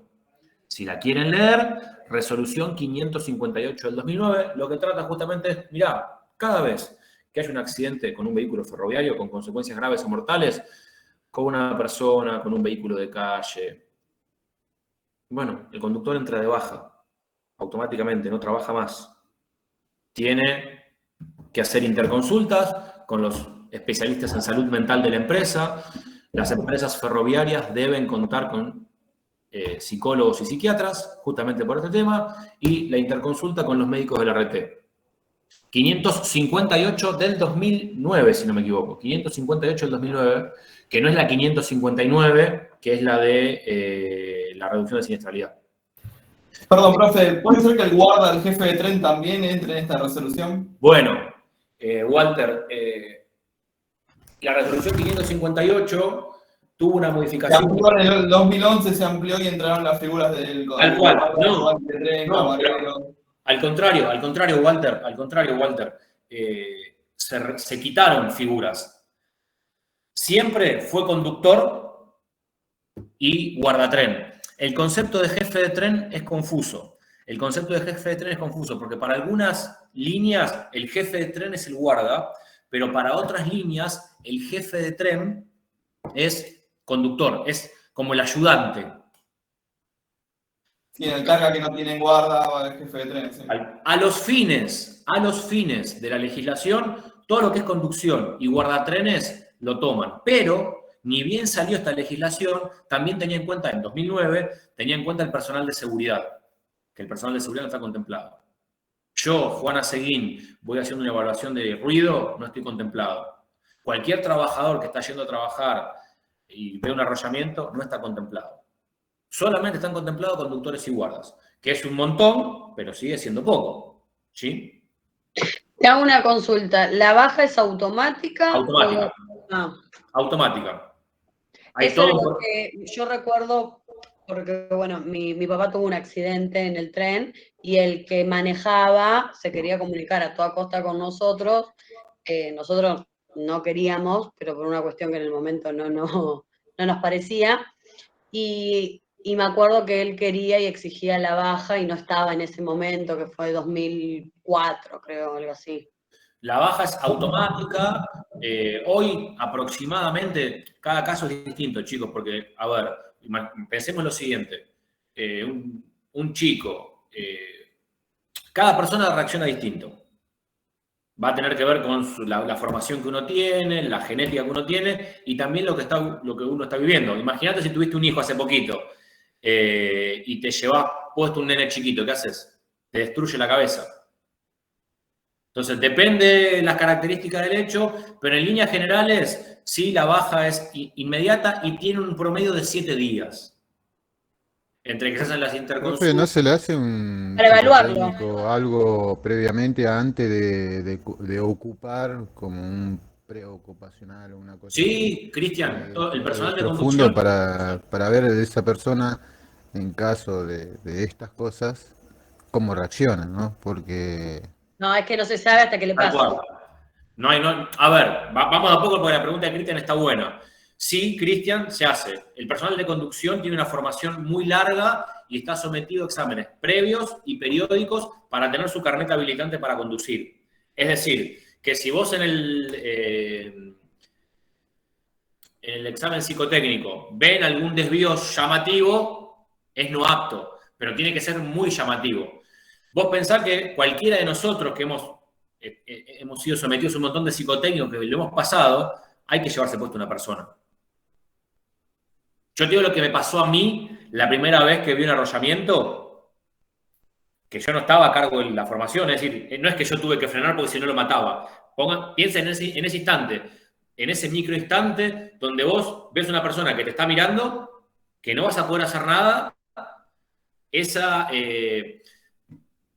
impotencia de no poder hacer nda, de no tener ninguna herramienta a tu alcance, y después de eso escuchar todos los huesos que rompen y crujen. O sea, por más firme que estés, por más... Te parte. Yo estuve 3-4 días sin comer. Yo tengo muchos amigos en conducción, con algunos juega a la pelota. Uno de los chicos, el día del partido había tenido un accidente. Blanco estaba, desconocido, era otra persona.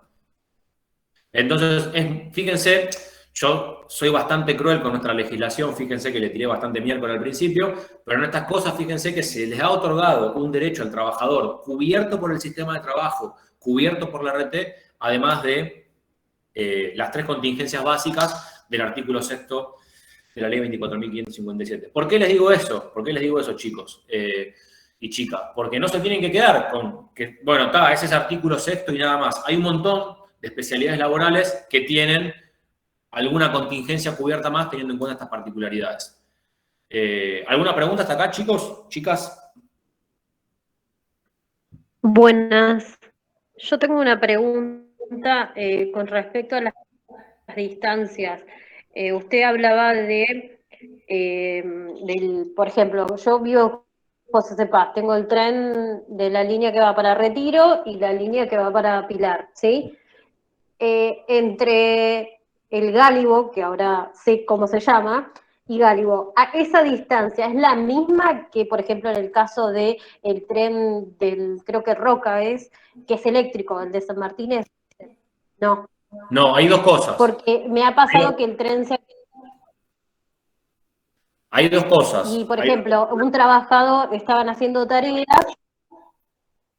y la persona, digamos, quedaba, no sé, creo que será a 1 metro, menos de 1 metro, y el tren le pasaba por el... Sí. Nada, había 20, 30 centímetros. Hay dos cosas. Lo primero es lo que se denomina trocha, es decir, la distancia entre riel y riel, que no todas las líneas es igual. Por lo tanto, el vehículo ferroviario también suele ser distinto. Cada vehículo ferroviario tiene un gálibo. Por eso nosotros siempre decimos 2 pasos del riel, que son 2 metros, es una distancia segura, ¿sí? En las maniobras, para que no se golpeen, usan el brazo, que es 1 metro más o menos. Nosotros decimos 2 metros, y si puede estar más lejos, mejor.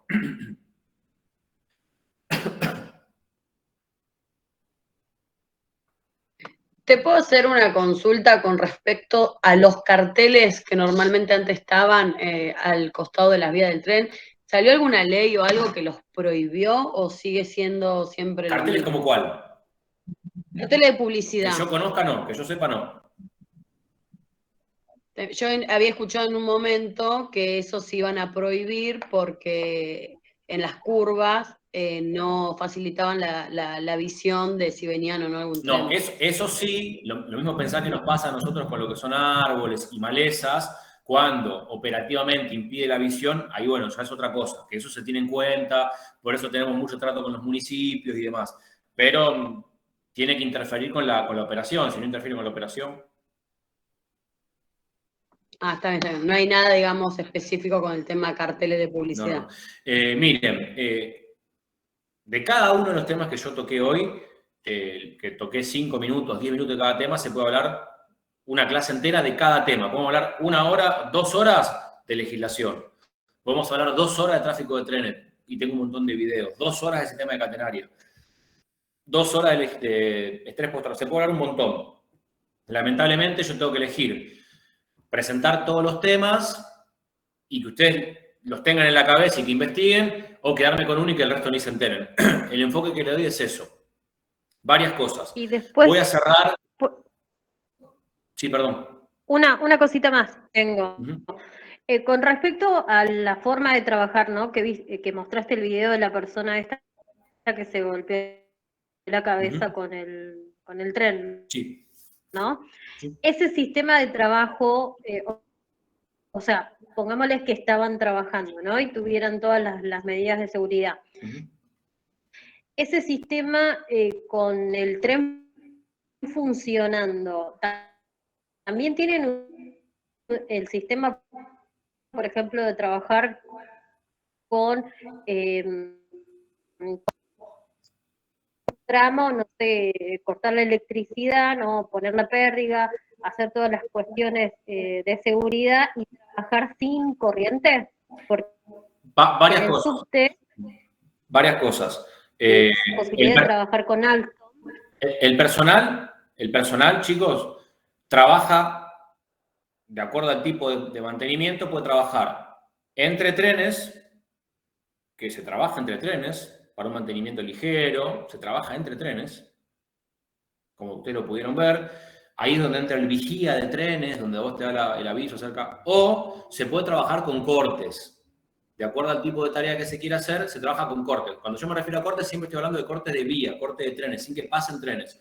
Se puede trabajar de las dos maneras, de acuerdo, claro, de acuerdo al tipo de tarea que se tenga que hacer, ¿sí? Con respecto a la línea de catenaria, ocurre lo mismo. Hay algunas tareas que son a nivel del suelo, estoy hablando de línea roca, que lo puedo hacer con catenaria, y hay otras tareas que vos no las podés hacer con energía. Cuando vos no se tenés que armar un andamio para trabajar en altura, no lo puedo hacer con energía. Entonces, cada tarea se debe analizar de forma particular para vos saber si lo tenés que hacer entre trenes o con corte de trenes, con energía o sin energía. Se trabaja de las 4 maneras y hay formas seguras de trabajar de las 4 formas. Ahora, cuando la tarea requiere tal nivel de precisión o determinado tiempo, vos ya no puedes trabajar con energía y con trenes. Como te digo, María, lo tenés que, cada tarea se analiza. Y ahí es donde interviene higiene y seguridad de la línea, y aprovecho tu pregunta para linkear con contratistas. Voy a cerrar con contratistas. Profe, las capacitaciones siempre son reiteradamente repetitivas y son buenas para reforzar los riesgos y que el personal no se acostumbre, ¿no? A que me lo debieron una vez y ya está y se olvida. En este caso que siempre en lo que es ferroviario hay un montón de empleados, no tenés a uno. ¿Cómo hacen para abarcar que llegar con el mensaje y los riesgos y todo eso, que esté muy hincapié y muy en la cabeza, ¿no es cierto? Por el tema de que la cantidad de gente y los trabajos no es decir, voy, pido un permiso de apertura o de línea o lo que sé yo y me lo dan al toque, sino que es todo programado, calculo. Mirá, entonces no cambio de tema, no me paso a contratistas y te contesto. Tema capacitación, chicos, chicas, los que están trabajando saben que es un tema.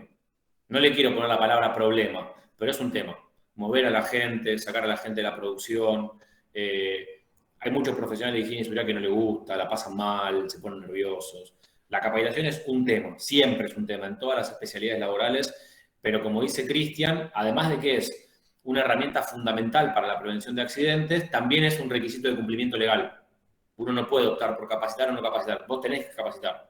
Lo mejor para no tener problema es consensuar un plan anual de capacitación con las esferas de la compañía. Decir, mira, yo necesito tratar estos temas con esta gente. ¿Estás de acuerdo? Vos, apoderado, vos, presidente, vos, gerente de recursos humanos, vos, gerente general, ¿estás de acuerdo? No, no estoy de acuerdo. Bueno, ten en cuenta que estás incumpliendo en esto, en esto, en esto, en esto, en esto. Todo por escrito, todo programado, y ustedes se cubren. Porque la responsabilidad de la capacitación es del empleador, pero nosotros la damos. Entonces, lo mejor en eso es formalizar un programa un plan anual de capacitación en lo que se definan los cursos, los temas, la cantidad de participantes, los lugares. Esto como mínimo. Lo que podamos dar por encima de esto, mejor. ¿Qué es lo que ocurre, Cristian, en trenes? En trenes yo tengo un programa anual de capacitación. Yo propongo. ¿Se autoriza todo o no se autoriza todo? No siempre. Imagínate en un contexto de pandemia donde la gente no estaba yendo a trabajar presencial en muchos casos y el tren tenía que seguir funcionando. Para mover a la gente, para darle la capacitación. No, seguro, está bien lo que está diciendo. No, yo me refiero, por ejemplo, a mí me pasa, yo estoy como electromecánico en una empresa y hago diferentes tipos de tareas, espacio confinado, bueno, trabajo en altura, yo sé que es muy distinto a lo que se está refiriendo. Y por ejemplo, dependiendo la tarea que voy a hacer, es como que se hace un reentrenamiento de los riesgos a tener en cuenta, por ejemplo, no sé, a ver, apertura de línea, a ver, es como que se suspende todo para poder desarrollar ese tipo de tarea. Ahora, no es una tarea rutinaria, es una tarea que se hace una vez cada tanto. En el caso de ferroviario debe pasar, y ahí tenés como que tener un montón de gente y debe ser medio complicado, por eso preguntaba. Bueno, ahí, por eso te digo, vos tenés varias cosas. Primero, vos tenés que tener tu programa de capacitación, que son los temas básicos, no menos de esto. Después, lo que existe también en la actividad ferroviaria y suele dar respuesta son las charlas de 5 minutos desde la supervisión a la gente. Es decir, que sea el supervisor el que tienes lo que decís vos. Che, mirá, vas a tener que hacer esto, presta atención, porque el que está capacitado es el supervisor en las medidas de seguridad. Entonces, es Ahí está, a eso quería llegar, líder a del eso equipo de justamente. trabajo, Ahí está el bien. que otorga las recomendaciones para esa tarea puntual que va a ser distinta a la que hicimos la semana pasada. Pero recuerden eso, la capacitación no la damos de copados, la damos porque se trata de un requisito de cumplimiento legal. Está medio sobre la hora, pero voy a redondear con esta idea. Contratistas, chicos. En la actividad ferroviaria, una de las fuentes de mayor siniestralidad son las empresas contratistas, por distintos motivos. Primero, porque convergen en la actividad ferroviaria un montón de empresas contratistas.